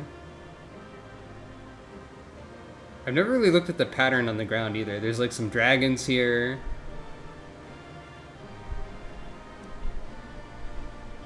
Dragons are being incredulous at the number 5 or the letter V.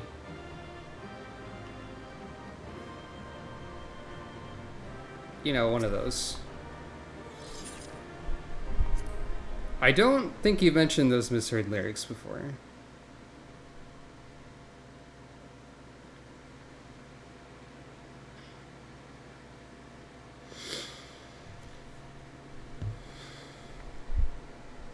Well.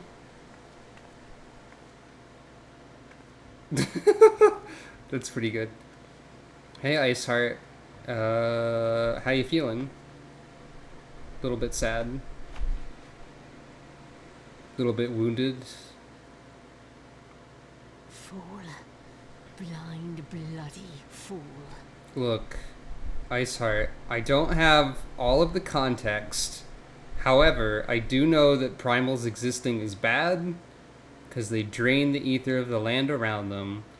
So regardless of your motives, your methods were literally going to kill the planet. Or at least contribute to the death of the planet. So I had to shoot you with some lasers. You, of all people, should understand the suffering war begets. That no sacrifice is too great if it brings an end to the violence.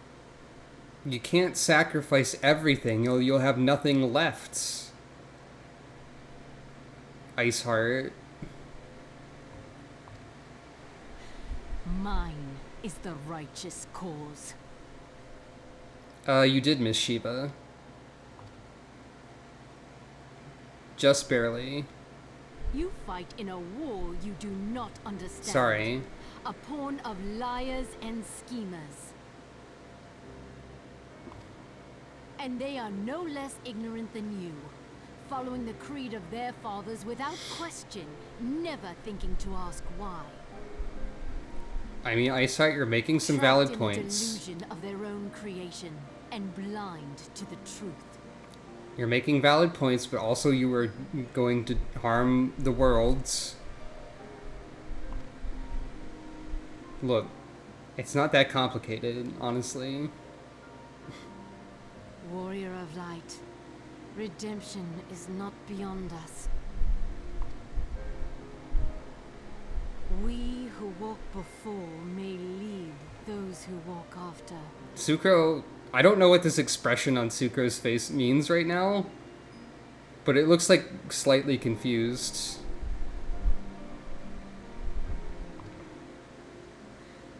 Seek the keeper of the lake.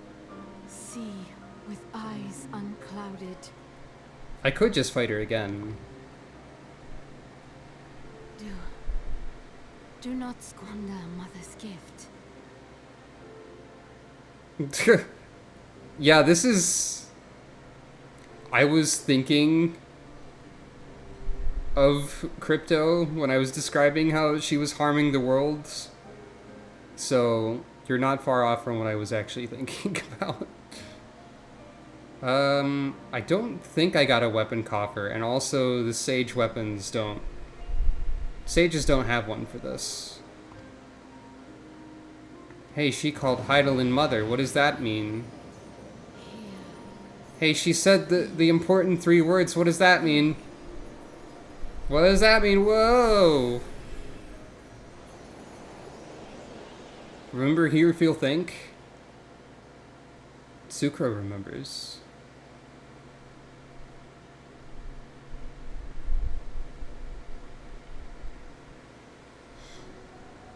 Meanwhile, to the left, some asshole. And so the vessel withdraws. A predictable outcome. Wait, what's this voice? And so the vessel withdraws. I'm an Asian. Yeah. Nevertheless, La Habrea will be pleased. I wonder which one this is. I don't remember. How unfortunate. It really sucks that La Habrea is going to be happy about something. Fuck that guy.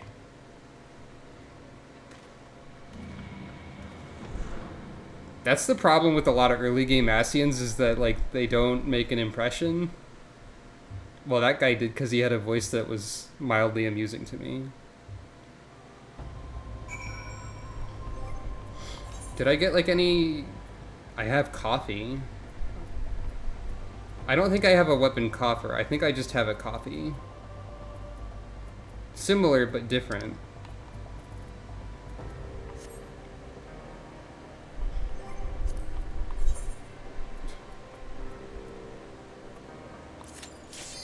I can fight her again, though. It only took 2 minutes, apparently. So...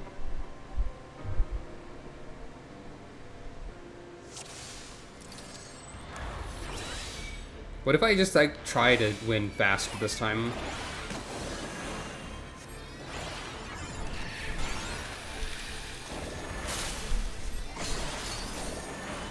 I could fight legitimately, instead of being rude to Shiva, but I'm not doing that, apparently.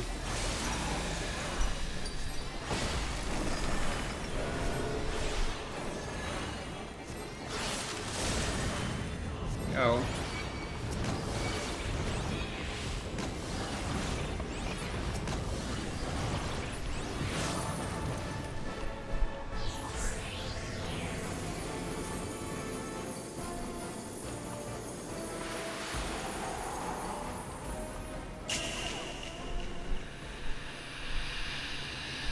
This is still really cool. Dang it, I mean really neat.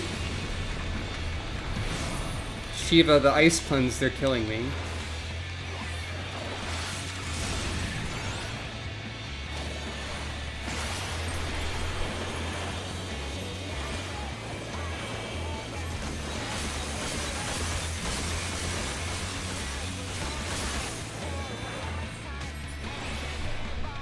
Hooray! Oh, we didn't get to see her fall over before. Yeah, we don't get anything from the regular difficulty of Shiva, I guess.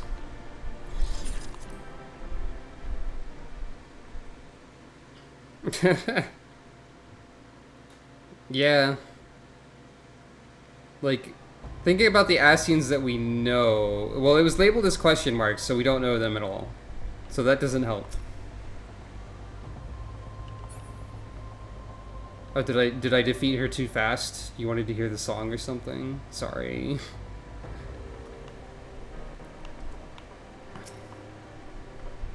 By the 12, you're alive! I mean, of course you're alive. Why wouldn't you be? I defeated Shiva, and she said some things. Iceheart did what? And you're certain about that? Are you? Dravanians are skilled with glamours, after all. Look, if you say that's what you saw, I believe you. It's just that I've never heard of a primal being summoned like that before. Are you sure you're not injured? Head trauma has been known to cause hallucinations, you see. No? Fair enough, I was only asking.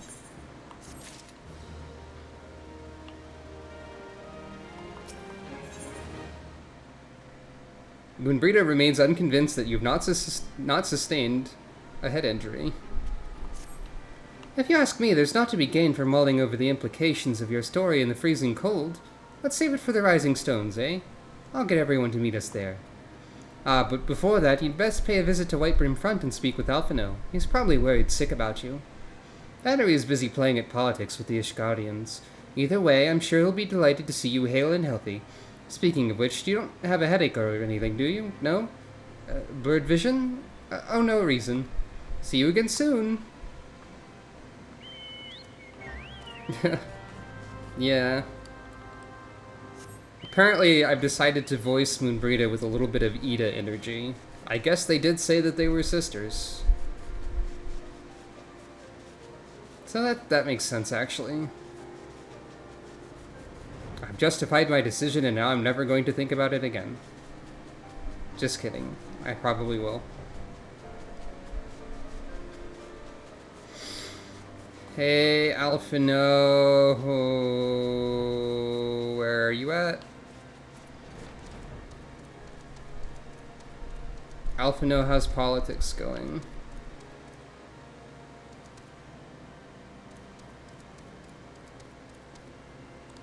Oh hey, everyone is here.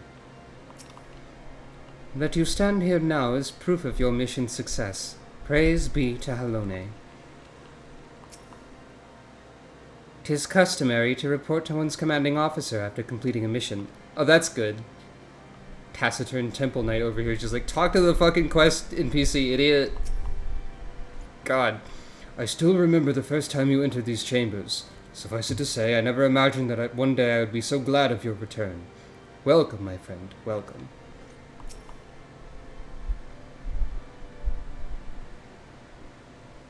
There she is, and none the worse for wear. Was there ever any doubt that the Warrior of Light would succeed? I think I speak for us all when I say that I should like nothing more than to hear the stirring tale of your victory, if you would be so kind. Iceheart turned into a primal, and also she said a bunch of Heidelin words. Then we were too late to prevent the summoning. I think you missed my point, Alphino. But not too late to prevent the further loss of life. An outcome worthy of celebration. And one for which we have Sucro to thank. Yes, you are right, of course, Sir Emmerich. We should be content with what we've accomplished. Nod. I, for one, could not have wished for a better outcome. Shiva is no longer a threat, and the heretics have been routed. Aye, there is the manner of Iceheart's escape, but she cannot run forever. Whether it takes days, weeks, moons, or even years, my knights will find her. In the meantime, Lord Drillmon, is the caravan ready? The supplies that your men recovered have been prepared for transport in accordance with your wishes. Rest assured that my knights will see them safely to Revenant's Toll. Of that I have no doubt. I take it these are the self-same supplies the heretics stole from the House Fortam caravan? Less the crystals which comprise the bulk of the shipment, yes. Scarcely a fraction of that which was promised, but a meaningful contribution to your cause all the same. On an unrelated note, Sucro, might I trouble you to accompany me to Camp Dragonhead at your earliest convenience? 'Tis not for my benefit. A certain lord was most distressed when he learned of your intent to risk life and limb to stop Iceheart. It took half a dozen knights to restrain him, I'm told. Sighing. Oh, Sucro, men give vent to their anxieties in myriad ways. Pray do not think less of him. I would never think less of Harshaphant. You don't gotta worry about that.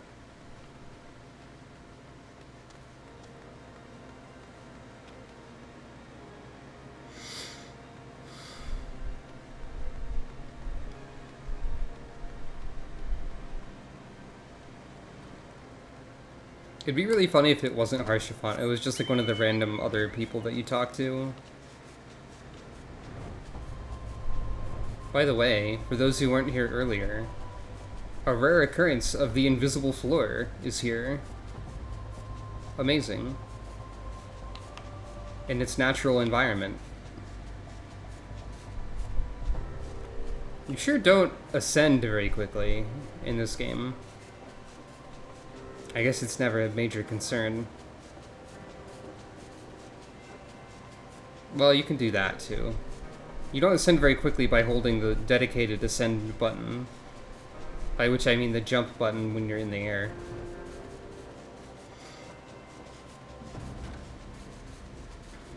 Unrelatedly, well also, actually relatedly, you know what I think this game and most games need? I think they need quote-unquote mount, which is just like your character flying under their own power. Like they were in Neverland or something. Just like shooting around Trail of Energy Sparkles or something like that if you want. That's what I want in MMOs. There's also a giant floating cat here, but don't worry about that right now.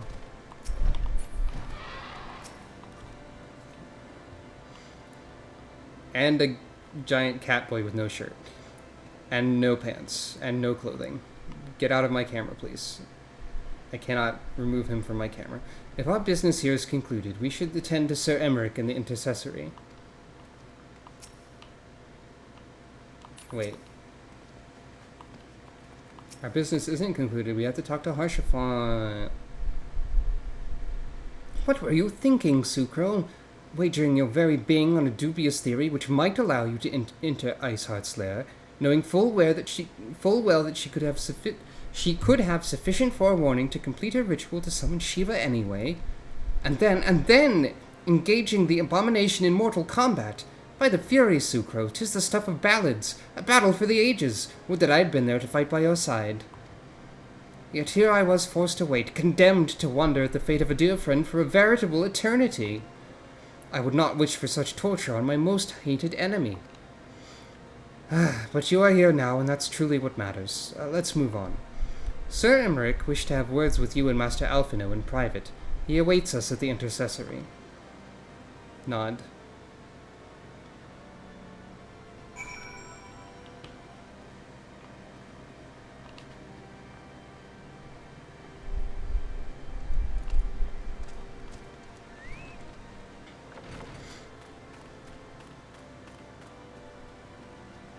The famous private meeting room tucked away in an alley behind the castle. I mean, I guess this is a safe place to be, but it also feels a little bit sketchy to me. This is like where you'd put a storeroom or something.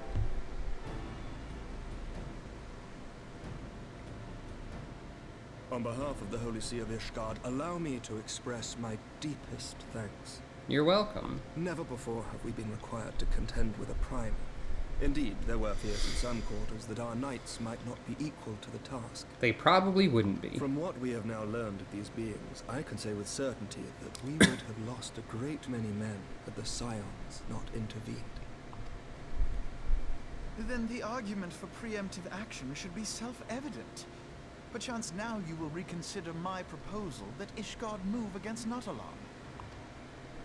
Ere we first met, a similar proposal was tabled, but the Holy See decreed that we were to observe, and that military action should be taken only in self-defense.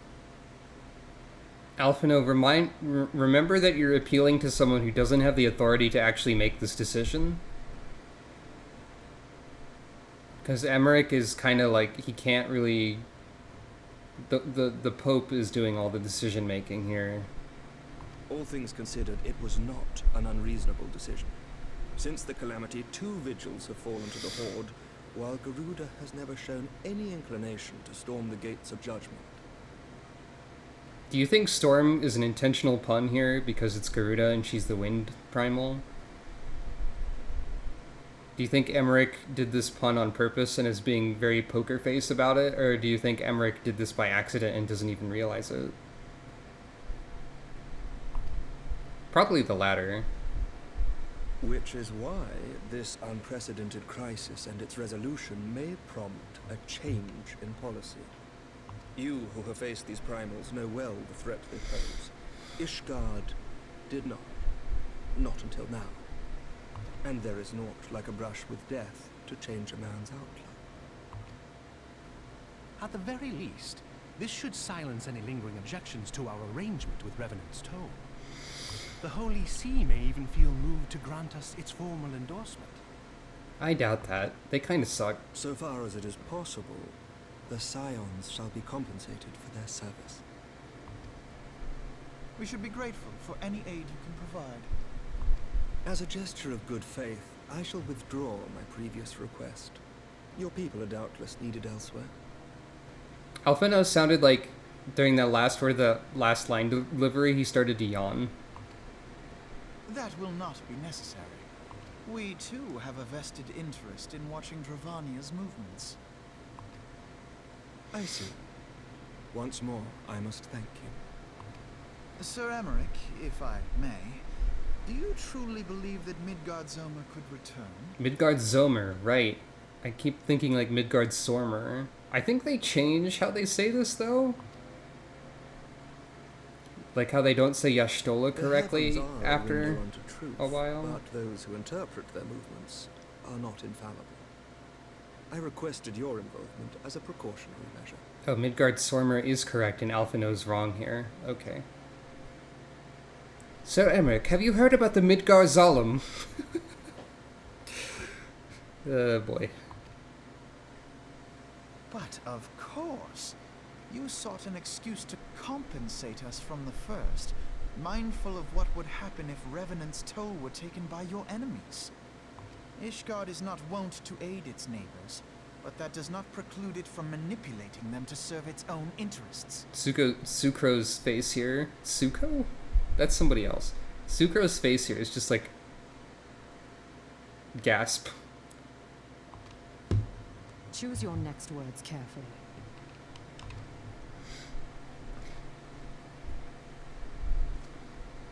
Do you know what sort of man becomes Lord Commander of the Temple Knights? It's me, that's it. I'm the only one.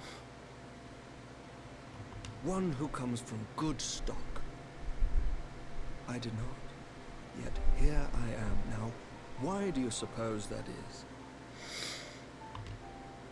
Because I swiftly learned to tell the difference between words, deeds, and beliefs. You are correct, Master Leveilleur. Ishgard desires to see Revenant's Toll flourish, as it would present a troublesome obstacle to our enemies from the south. We are so glad to be of use to you. As we are to you. Ours is a mutually beneficial arrangement, lest we forget. One born of necessity. The dragons grow more restless by the day, and the heretics harry us nigh without cease. More like heretics. Am I right? Haha, lighten the mood? Guys? Anyone? No? Okay. We have contended with such troubles for centuries, but there are limits to even our endurance.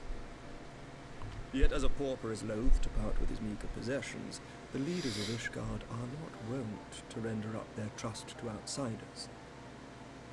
I can imagine Sucro trying to make dumb jokes to lighten the mood in a tense situation. Because I probably would also do that. Maybe. But with perseverance on our part, they may yet be made to see the light. Nevertheless, one must take care when walking the road less traveled. Wise words, Sir Emmerich. I shall make a point to remember them. I must apologize for my earlier outburst. I hope it will not sour our good relations. Not at all. You but spoke from the heart. Emmerich's a pretty good dude. We'll learn this more over time. I trust you understand that at times my duties may prevent me from meeting with you. On such occasions, my second in command will speak for me. Will we finally get her name? Lucia, at your service. Yes, we will. Hello, Lucia. Isn't she a Garlean? Now that I might be remembering as spoilers, but notice that her forehead is conspicuously covered. Also, I don't know how much of a spoiler that really is, but I did just get it answered. Her name sounds Garlean, is why I remembered that suddenly. Pray excuse our reticence. We are but wary of speaking too freely, lest our sentiments be made known to our enemies. Know that the Lord Commander and I are of one mind. For the sake of Ishgard, and of Eorzea at large, I pray our peoples can put aside their differences. I'm a cat. Hi. What's Those up? who dwell in the past risk losing sight of their future. True. Should aught befall one of our shipments, pray inform Lucia immediately. You may also relay to her any words you might have for me alone. Not being of Ishgardian birth, she owes no allegiance to any noble house, making her as near to incorruptible as one can find in my homeland. Suffice it to say, I trust her completely, and so may you. I guess they immediately say she's not of Ishgardian birth, so...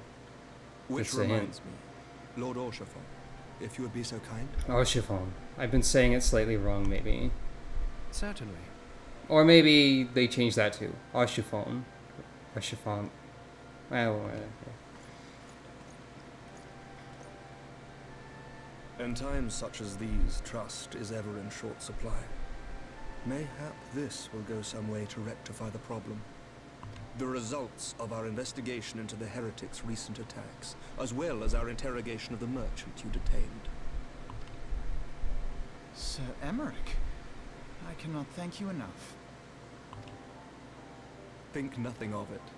Ishgard may be many things, but it is no friend to Garlemald.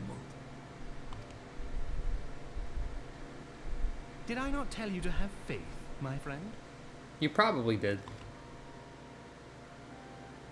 I'm not good at memory. Orshafon kind of exudes an aura of have faith, my friend, though, to be fair.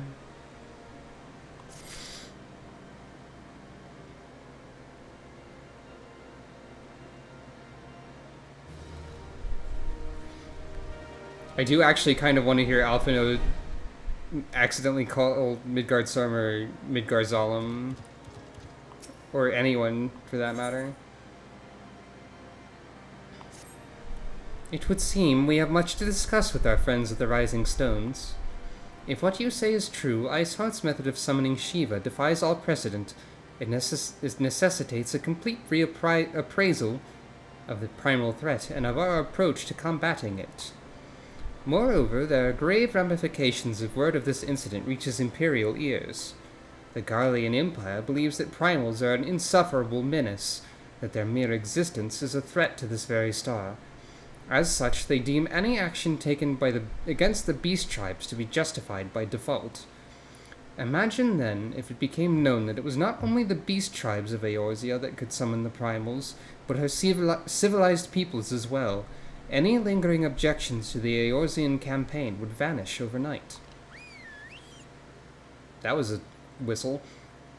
Where before we had to contend with but a single Imperial Legion, we could well find ourselves facing the combined might of all Garlemald. But I speak unadvisedly. Come, Sucro, it's better we continue this conversation in Mordona. Alphino just wants to stop being cold. More than anything, I bet. Alphino wear a coat challenge.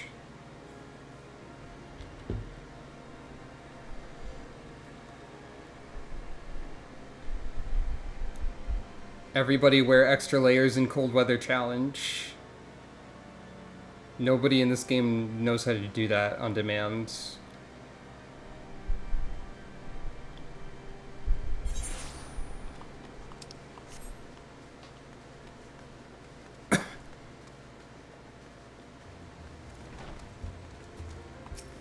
How's everyone doing in the Rising Stones?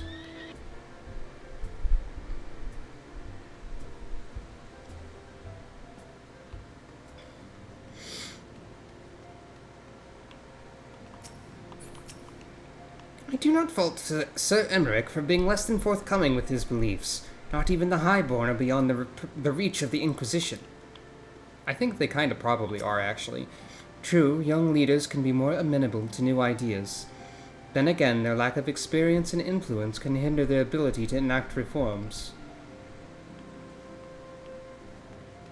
That's, I suppose, true. Oh, Tataru. There's little fortune and far less fame in being a receptionist, but one must be realistic. Also, it would seem I was grossly misinformed regarding the average earnings of a street performer. Oh, Tataru. Ah, forgive me, Sucro. I thought I'd prepared enough meals for everyone, but the others were most hungry. That's fine. I don't technically need to eat. It only gives me a buff for a while. Our stocks of wine have nearly run dry. That Charlian scholar is drinking us out of house and home. And Breda, are you drinking all of the wine? I mean, I wasn't drinking it. Oh, I have 11 weapon copper. Can't use that, though. I have an armchair in my inventory, just in case I need it. Question mark. It's fine, I have bacon bread. You might be onto something. Oh, Thancred is dying. Good. What you two do is your own business. Don't say I didn't warn you. I hear various drunk noises. Thancred said, I'm alright. Trying to tumble the table now, are we? Don't give up yet, boy. Eat or line 'em up.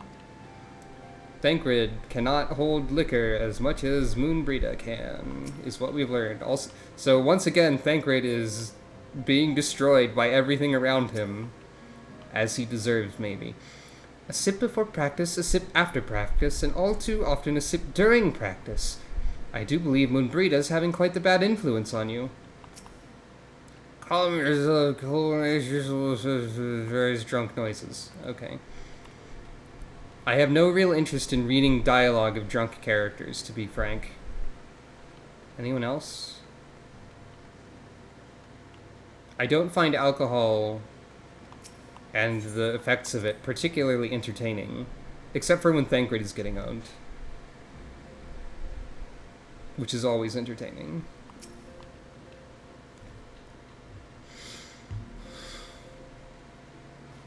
Words cannot well express how glad I am to see you return to us hale and whole. I'm alive, and a cat. Hello. Needless to say, I am most eager to hear your account of that which occurred in Kurthis, assuming you're ready to speak of it. Iceheart became Shiva and then said Heidelin words, and I'm concerned. I mean nod. Excellent. I shall summon the others at once. Also, Ishgard has at least, like, 3 good people associated with it.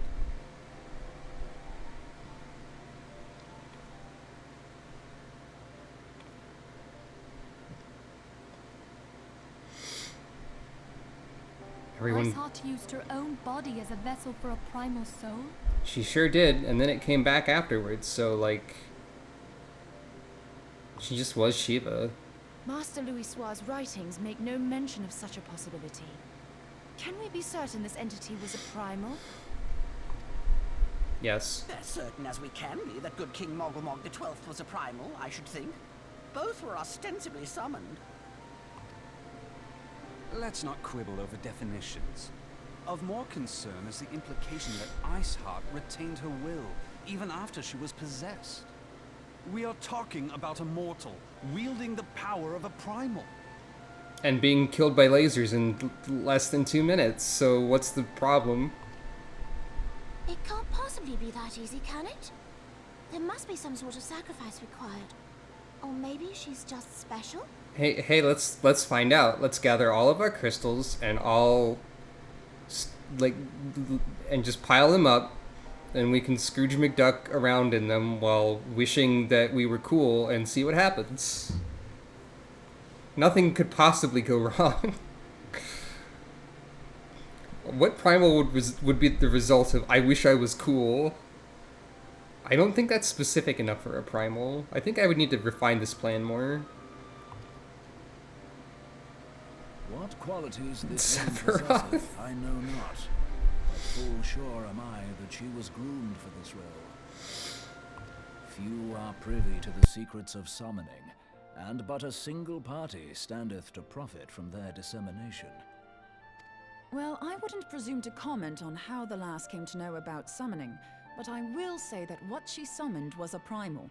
The readings were the same, or near as damn it. Strange as it all sounds, it's really no different from what you've faced before. We could also summon Scrooge McDuck as a primal. I would be okay with that. So, they mentioned the secrets of summoning, but it's actually, like, really easy. You just get a lot of crystals and you really want something. I don't understand if there's more to it than that or not. Then mayhap it is time that we re-examined our previous encounters. Pack your things, Ida. We're going back to Gridania. Yes, sir. Ida probably has basically nothing to pack whenever she's told to pack her things.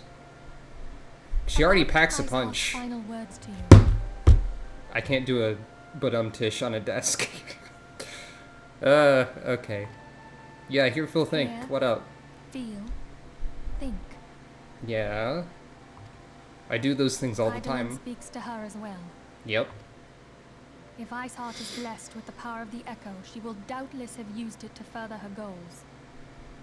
She didn't return after battle stronger, though, so at least there's that. Could it be that it was a revelation granted her by the Echo which first set her on this path? She did say that the Ishgardians were blind to the truth. Do you think she has knowledge of the origins of the Ishgardian-Dravanian War? It would do much to explain her unwavering conviction. Yeah, that makes sense. Did not the Lady Iceheart implore thee to seek the Keeper of the Lake? And did she not imply that in so doing thou wouldst come to see with eyes unclouded? I don't know if she implied that or if she just directly said that.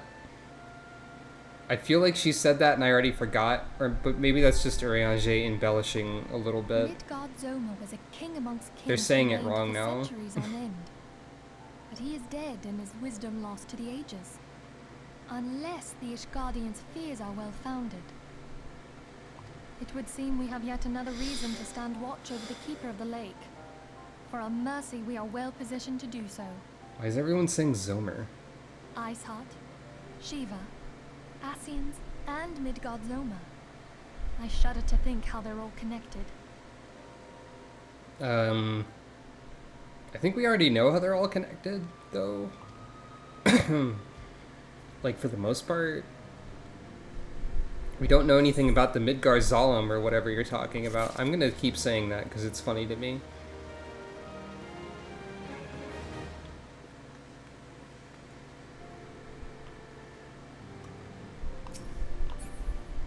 Can you... How much of this can you...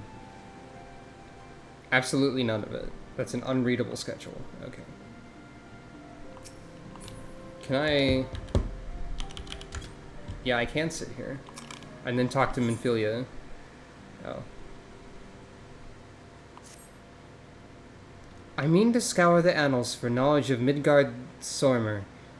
Given his great age, I dare say he appears in more than a few... Huh? Do you hear that?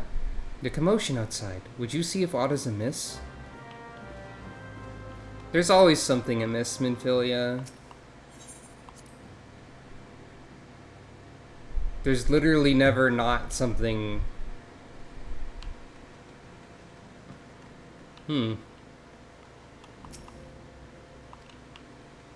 Crystal Braves are here.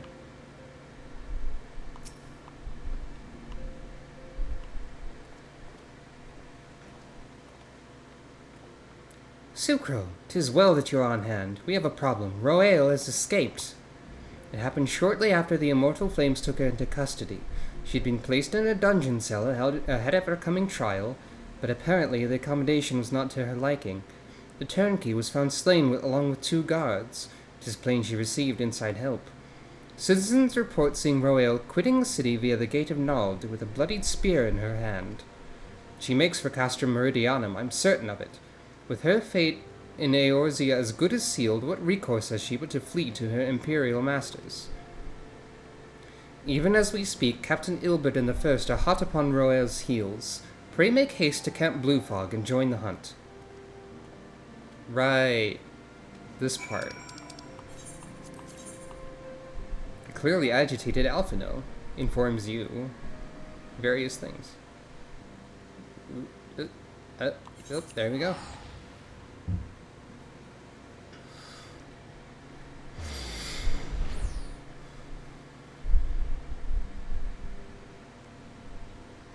Well, the thing about breaking out of prison is that it usually implicates... Like, if you say you're innocent and then you break out of prison, you kinda aren't innocent of at least breaking out of prison anymore. So, there is something... Well, whatever. My thanks for coming, Scion. I've spoken with the soldiers here. They say that Roeal walked through the camp not a bell ago. She walked right through. You did not mishear. We have Raubon's decision to keep the matter secret to thank for that. Bad for morale, he said. As a result, not a single flame in the garrison made any attempt to detain her, and so here we are. Roeal must not be allowed to reach Castrum Meridianum. Okay.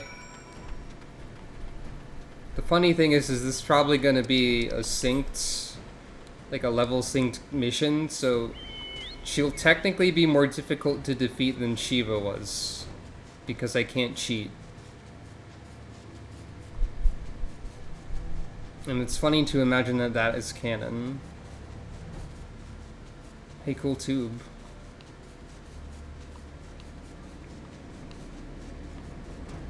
Oh, you can land on it. That's fun.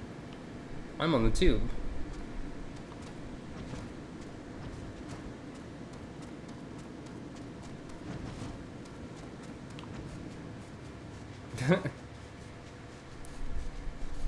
I wonder if Dragon Quest X, the MMO one, has zoom, and if you can bonk your head on a ceiling still.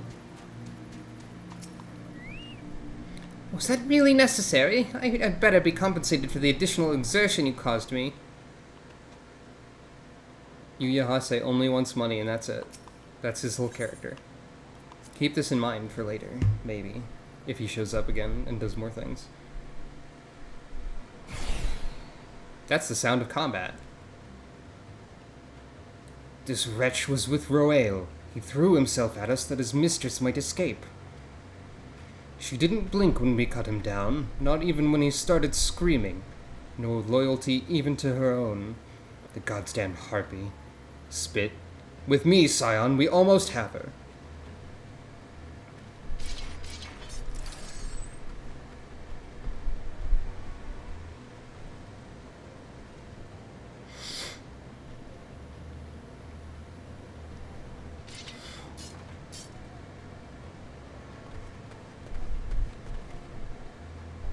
Ah, okay. Well, I want Roel alive. Kill the rest for Eorzea. Okay. You will not take me so easily this time.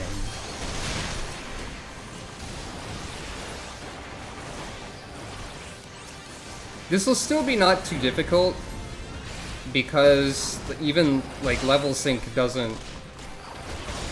Stats for, like, items and stuff are still in play. Ah, okay.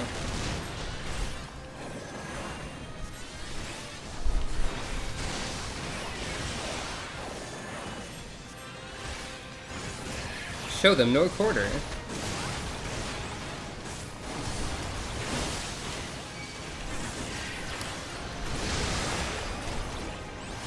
What? What? I can't move.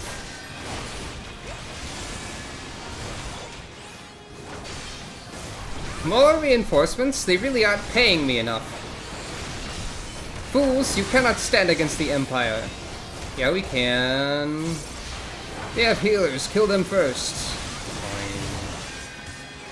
Fine. Nobody tries to kill me first. Is it just me, or is combat really fucking loud in this game? Like, I lowered the volume of sound effects and things. I should still be audible over it, at the very least.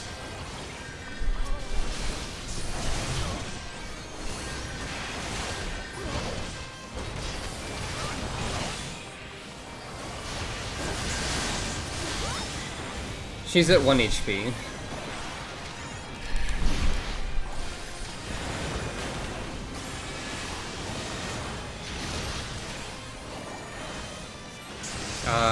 Okay.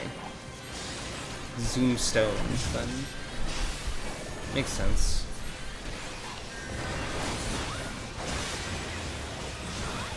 Forgive us our lateness. We're in your debt. Okay.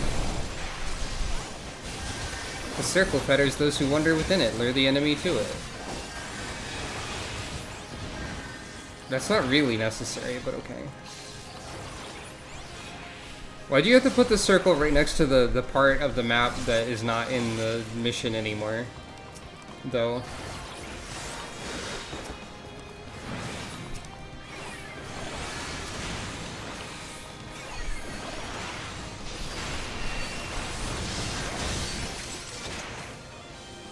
Hooray! We did! Gasp, pant. Bind her and do it tight. Yes, sir.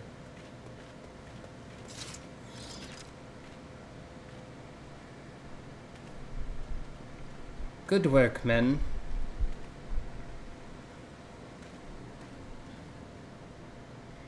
She and her imperial cronies pushed us close, but we were better. Nod. Behold, a respected officer of the Immortal Flames. People looked up to you as one of the Order's founding members, one of its pillars. It saddens me to see you fallen so low. Ha! What would you know of low? You, a spoiled little lordling who's never known any want. People such as you take wealth and birth for granted. You think it your God's given right to rule over others. You know naught of our plight, the injustice that we low-bornish guardians must endure. To the noble lords and ladies, we are not people but resources to be consumed. I did what I had to survive, stealing, killing, even whoring myself. It's no fault of mine if fools imagine me a paragon when I join the flames. To hear you tell it, one would think you're the only person ever to have suffered. In case you've forgotten, Raubon himself was born into poverty, as was I. We lived hand to mouth with little more than the shirts on our backs. Hunger was our constant companion. Yet never did we bemoan our lot in life, nor did we begrudge others their fortunes. We accepted the hand that we'd been dealt, and played it to the best of our ability. Life was a battle, aye, but no matter what fate threw at us, we took it on the chin and came back for more. Everything we have, we fought for. I don't know, I think she also did that, is the thing. How are we any different then? 'Tis true that we are both mercenaries of lowly birth, and 'tis true that we've both had our fair share of struggles. But whereas I sold my sword, you, Marshal, you sold your comrades. If life has taught me one thing, it's that you never betray your own. I would sooner cut off my own arm than raise a hand against a friend.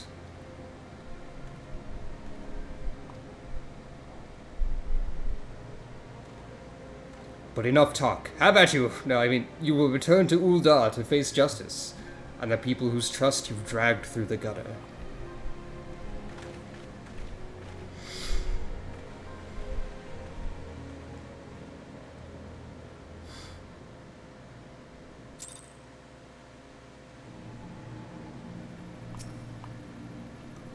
I joined the Crystal Braves that I might strike a blow against the Empire.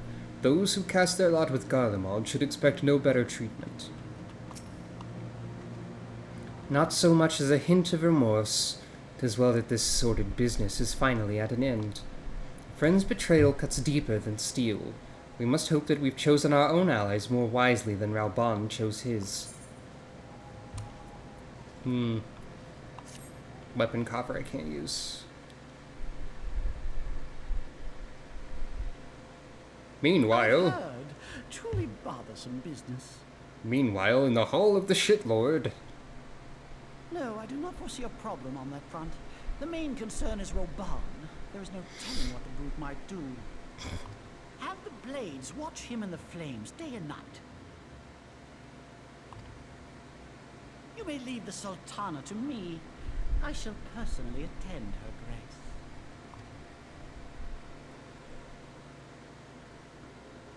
Love to do suspicious activity in a large chamber with a lot of echo in it, where anyone could be at any time.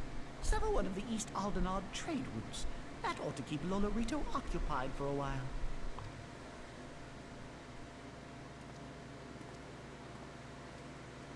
Nanamo unamo. For my sake, pray be a good little Sultana to the last.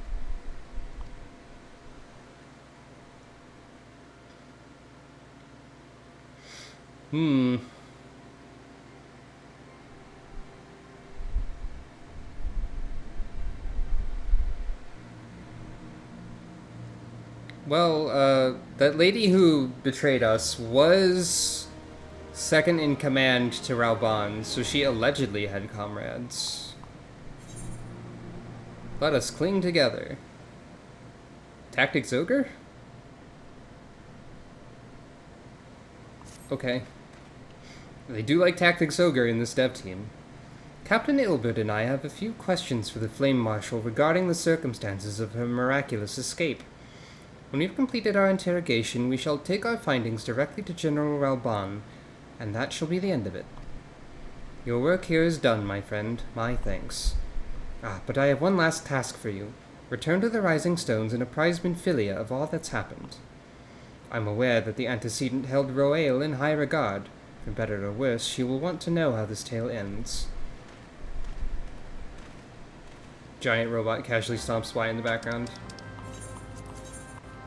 I believe Let Us Cling Together is the name of the patch, meaning that we're at the end of 2.4. I forget what 2.5 is called. I should have these things, like, somewhere where I can remember them in my brain and or the computer, because that's kind of important to know when a patch is ending. A little bit, maybe. This took a considerably longer amount of time than I thought it would.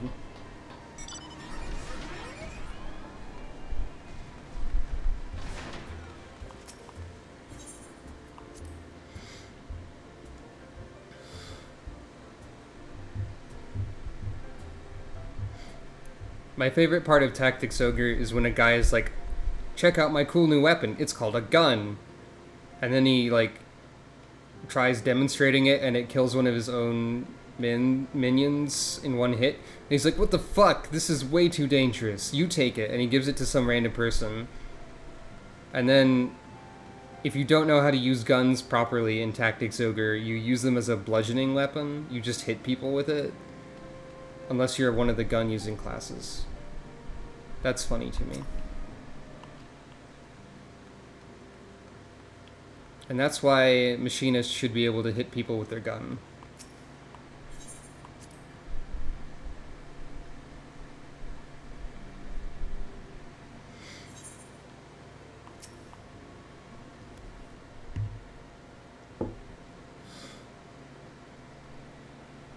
Welcome back, my friend. I have already received word from Alfino. I don't think they hit with their gun. Their auto attack is actually shooting. For example, so... To think that Flame Marshal Huayu was the Garlean agent. Hold I know on. not what to say. Huayu? Flame Marshal who? Huayu? I guess I can see that...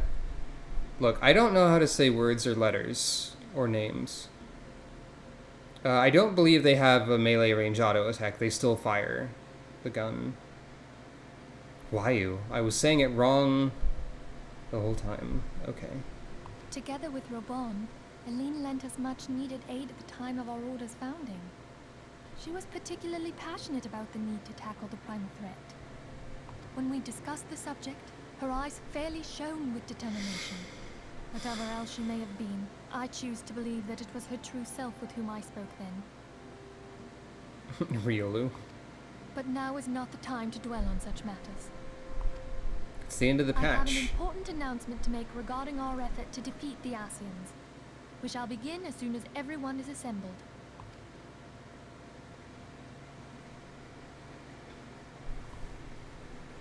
With the amount of times they need to assemble everyone, My thanks for coming, friends. Moonbreeder, the floor is yours. they should have... Maybe that's what that bell is for. Maybe she just rings that until everyone shows up. I was gonna say they need like a everyone assemble please feature of this headquarters. Is it time for a By PowerPoint? now, I'm sure you're all familiar with white auracite, the miraculous material that will allow us to capture Asian souls. This should be an email. I feel like this is worth having an in-person meeting about at least, but she probably could have used the company email a few times. Back at Snowcloak, we verified its ability to absorb vast amounts of ether. Alas, it leaves something to be desired in the area of stability. The stone can only store ether for a short while before expelling its contents. In addition to auracite's inherent limitations, we must needs be wary of our enemy's strength. Our foe draweth upon an infinite wellspring of power. Even should we succeed in entrapping him, the stone will not long contain his wrath.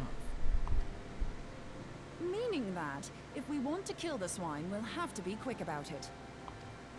'Tis our belief that an Asian soul may be permanently undone, if smitten by a sufficiently concentrated burst of pure ether.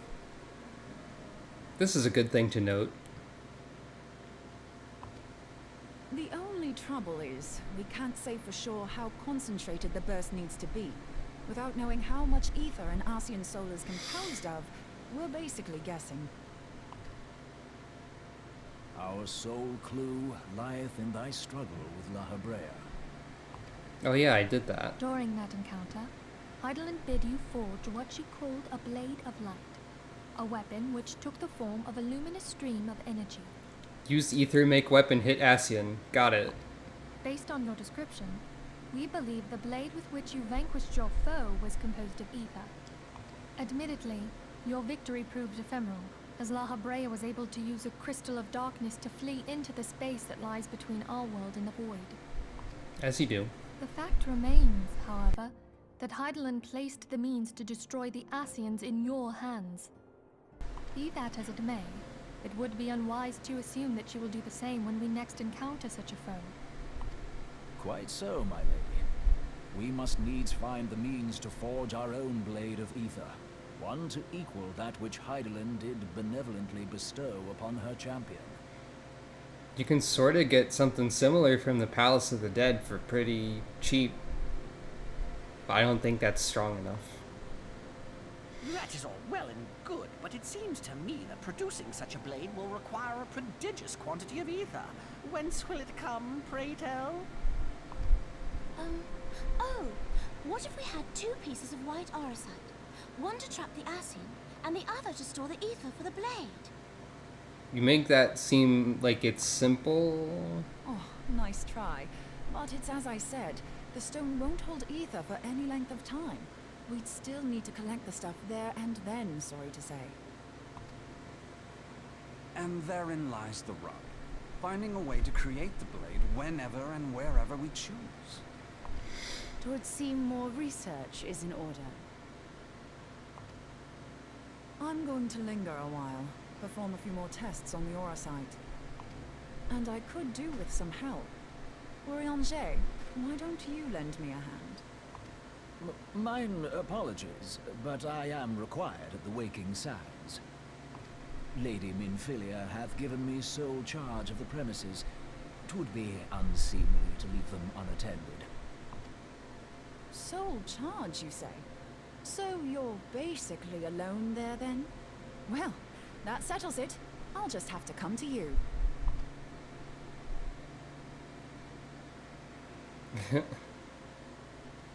Urianger cannot escape. While you were afield, word arrived from the Sharlayan motherland.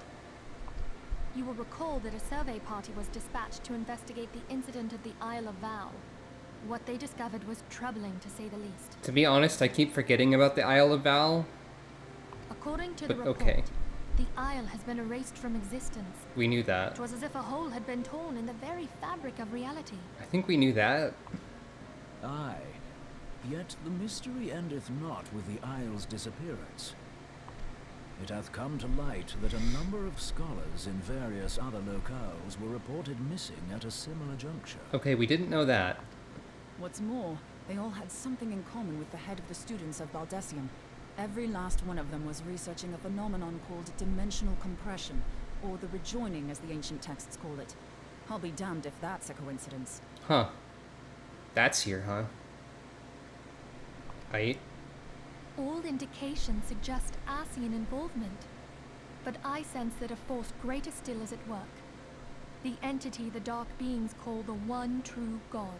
There's a lot of times when something pops up in the game's story, and I'm like, wait, they established that now? I think the rejoining has been mentioned before, probably by an Ascian, but I don't remember us talking about it before a lot of things. We must pray that my dear friend Kryl regains consciousness soon.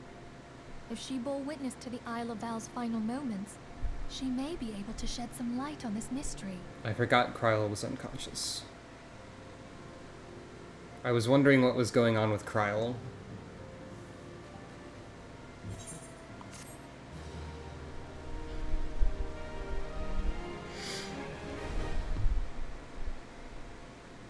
Meanwhile, elsewhere, probably. Meanwhile, in Ul'dah again.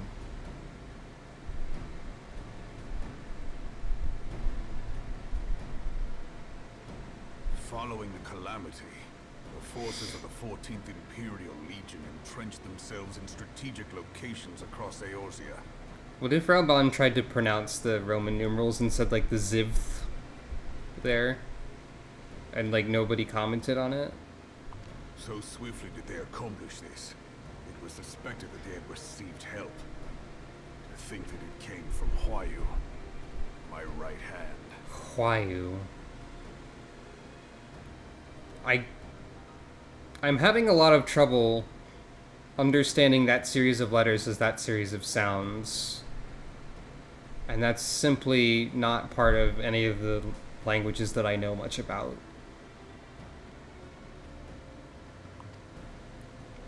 There is more. We have reason to believe that Huayu didn't deal exclusively with the 14th. She also answered to a higher authority in Garlemald. But this higher authority could not have been the Emperor. By consenting to the Meteor Project, Solus Zos Galvus showed himself to be more concerned about preventing the spread of primal influence than claiming Eorzea for the Empire. He would happily have seen the lot reduced to ash.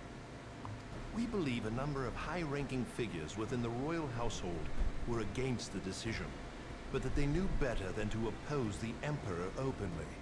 Of course, this didn't prevent them from making clandestine provisions, in which Huayu played a part.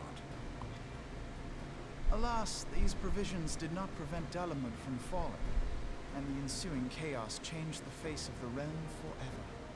Yet Eorzea survived. To all intents and purposes, the Meteor Project had failed, and the Empire was left to rue its lack of a decisive means to eliminate the primals.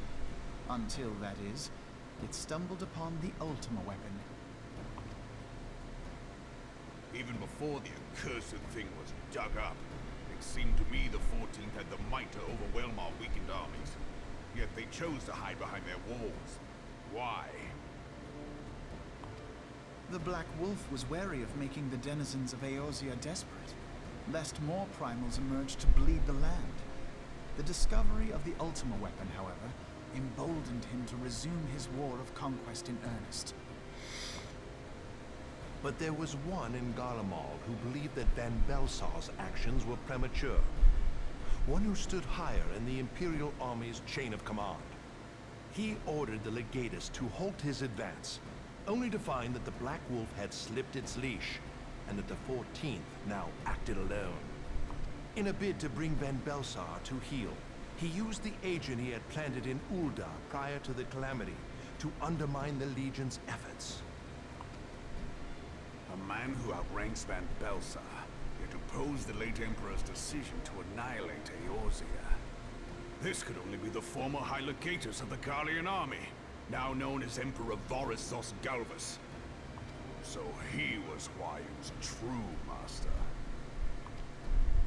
Mystery But one of solved. several, in actual fact. We've learned that even as Huayu served the Empire's interests, she sold Imperial secrets to a certain faction in Eorzea. Probably the Monetarists or something. In so doing, she helped to maintain the status quo, thus prolonging the conflict. Considering who stands to profit from war, it isn't hard to imagine who her other masters were. Especially considering that the camera is panning over all these seats, as if to imply something. 7 hells! You mean to say that she was a double agent? Triple, if you consider her services to Van Belsar and the new Emperor as separate. As neatly as these pieces seem to fit, one aspect of the puzzle remains unclear to me. By whose will was the Marshal feeding intelligence to the heretics? And try as I might, I fail to see how aiding their cause would profit either her Imperial or Monetarist masters.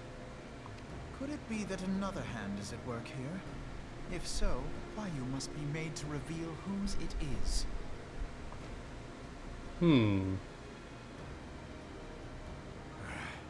Not only have I lost a trusted friend, now I must interrogate her as a stranger. Not a pleasant task, I grant you, but a necessary one. Unless we weed out the ivy, root, stalk, and stem, it will simply grow dark. I know that full well. Those closest to Huayu have already been detained, and I will question them alongside her. General, pray keep in mind that there may be unwitting abettors among them. All will be treated fairly. On that you have my word. Those who are innocent have no cause to fear. You have ever been a friend of truth, General. I hope the unpleasant task of weeding out falsehood will not detain you too long. Though it be for the sake of Eorzea, doubting one's comrades is poison to the soul. And with that, I take my leave.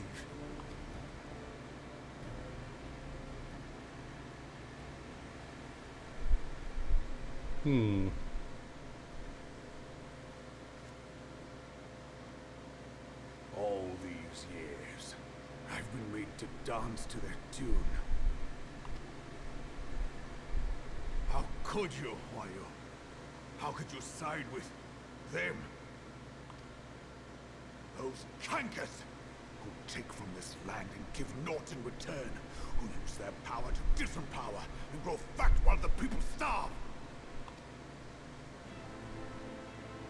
I know you can hear me, monitor and scum.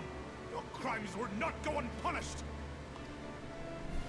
Day I will purge this land of your sickness before the eyes of the 12. I swear it.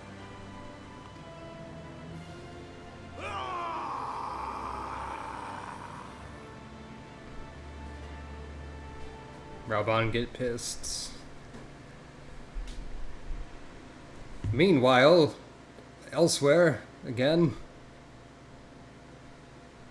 I shall have no further need of you this day, Your Grace. It's the Sultana's room.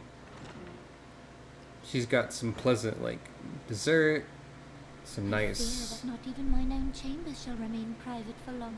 Some nice plushies on the bed over there. Having Has the it. situation grown so grim? Having a nice time. Ever since he proposed the Cartiner Reclamation Bill, Teleji Adeleji has risen to greater prominence upon the backs of impoverished refugees. The monetarists were ever united in their pursuit of profit, but the man's actions have torn a rift in their ranks.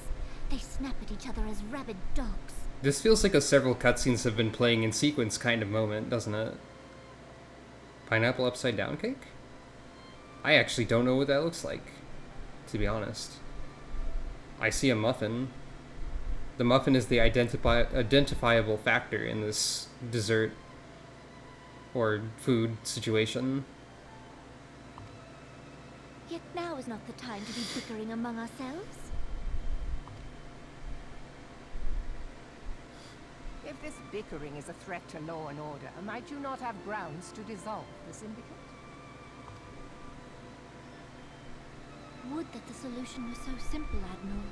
Alas, my moving to dissolve the syndicate is certain to spark outrage among the influential merchant class, whom the Cabal represents. This would serve to exacerbate the current unrest, and peace would slip still further away. Ah, politics. Be they rich or poor, natives or refugees, all who reside in Ul'dah have a right to pursue happiness. It is the duty of a ruler to protect this right. Okay. If I am to perform my duty, I must needs tread warily. It would not do to make enemies heedlessly. IMO, the rich don't really deserve that, Nanamo, but you do you, I guess. Were Lord Lolorito here, he would doubtless say that I have my head in the clouds. A ruler is required to take a wide view. Try as we might to cater to all needs, some will inevitably be overlooked. As such, there shall ever be citizens who feel aggrieved. It cannot be helped. But as you have informed us, the monetarists take no view but their own. They hunger for power while the masses starve. Kill their ass. In the absence of a common cause, it seems beyond any one individual to make Ul'dah whole. And the presence of a Garlean agent within the Immortal Flames only makes matters worse. Even accounting for Ul'dah's historic reliance upon mercenaries, such a grievous breach of security is unprecedented. I fear this business will provide the monetarists with a rod to beat Reborn. Probably, yeah. Eorzea can ill afford for the Immortal Flames to be dampened now. Ere long, the Garleans will turn their ravenous gaze toward our lands once more. If we are to resist their might, our nations must stand together. How many organizations and people do you think choose their, like, names or code names or whatever based on the amount of metaphor you can apply to them? We've heard about the Immortal Flames being extinguished and dampened. We've heard about the ivy taking root and needing to be weeded out and so on. Did they sit down to, like, pick a code name for themselves and they're like, yeah, ivy, that's got a lot of... You can do a lot with that metaphor. Sure, let's go with that one. Yet for this to happen, our nations must be whole. Cannot be done to improve the situation in Ul'dah.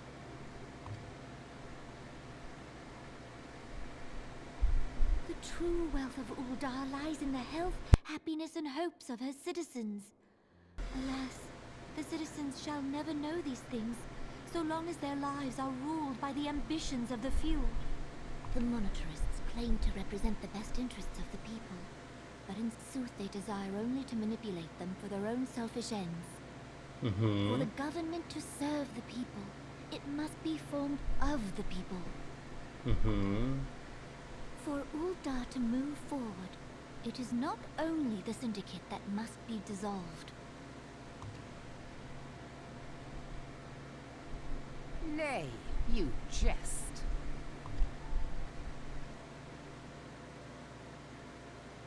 My friends, it was for no other reason than to make known to you my intent that I requested your presence here. When I make my declaration to the people, chaos shall inevitably ensue.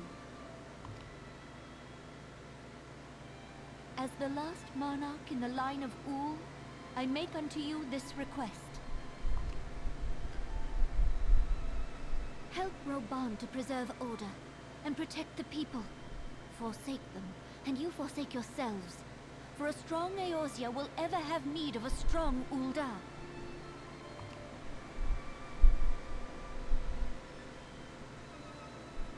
Your Grace, are you certain of this? There is no other way. When the time is right, the nation shall become a true republic. Both royalists and monetarists shall cease to be. Uldar will no longer belong to kings or queens or merchant princes, but to her people.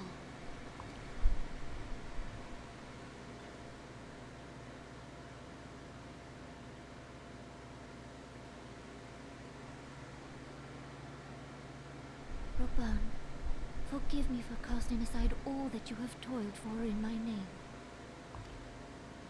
Beyond this gesture, I am powerless to help my subjects.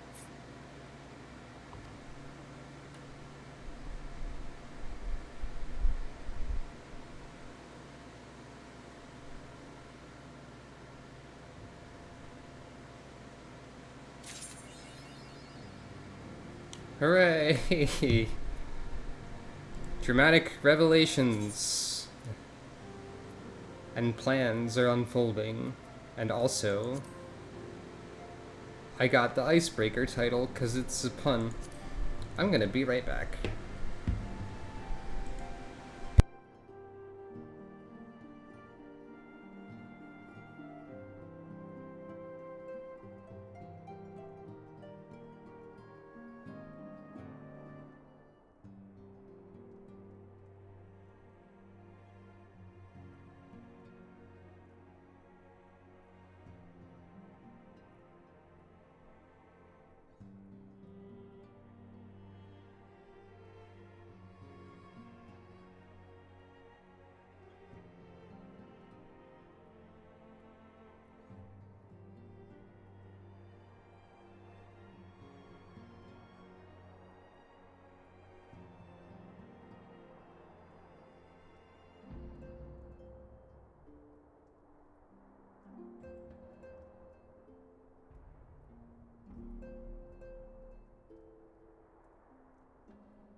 Hello.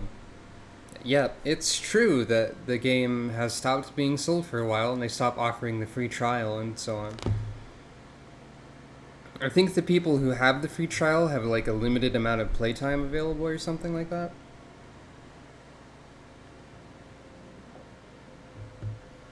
So anyway, I regret to inform you that I have run out of time for today. So we cannot actually do the Starlight Celebration questline today. That'll have to be next time. It'll be a nice change of pace before what happens next. I doubt I'll cover all of 2.5 in one stream, because that's probably a lot, right? But we'll get started on it next time. Whether that be in a couple days, or a couple weeks, or 1,000 years, eventually, theoretically, hopefully, there will be another stream. And yeah, I really wish I could stream more consistently, but, you know, struggles with health and all that are a constant. But yeah, so next time, patch 2.5, before the fall. Oh, and this patch was Dreams of Ice, by the way. So, until then, see you all next time. Have a good night. Or good whatever time of day it is. Just have a good one. And also, if you want, you can support me with a variety of links below the stream that mostly entail giving me money. That's optional. You don't have to do that. Good night!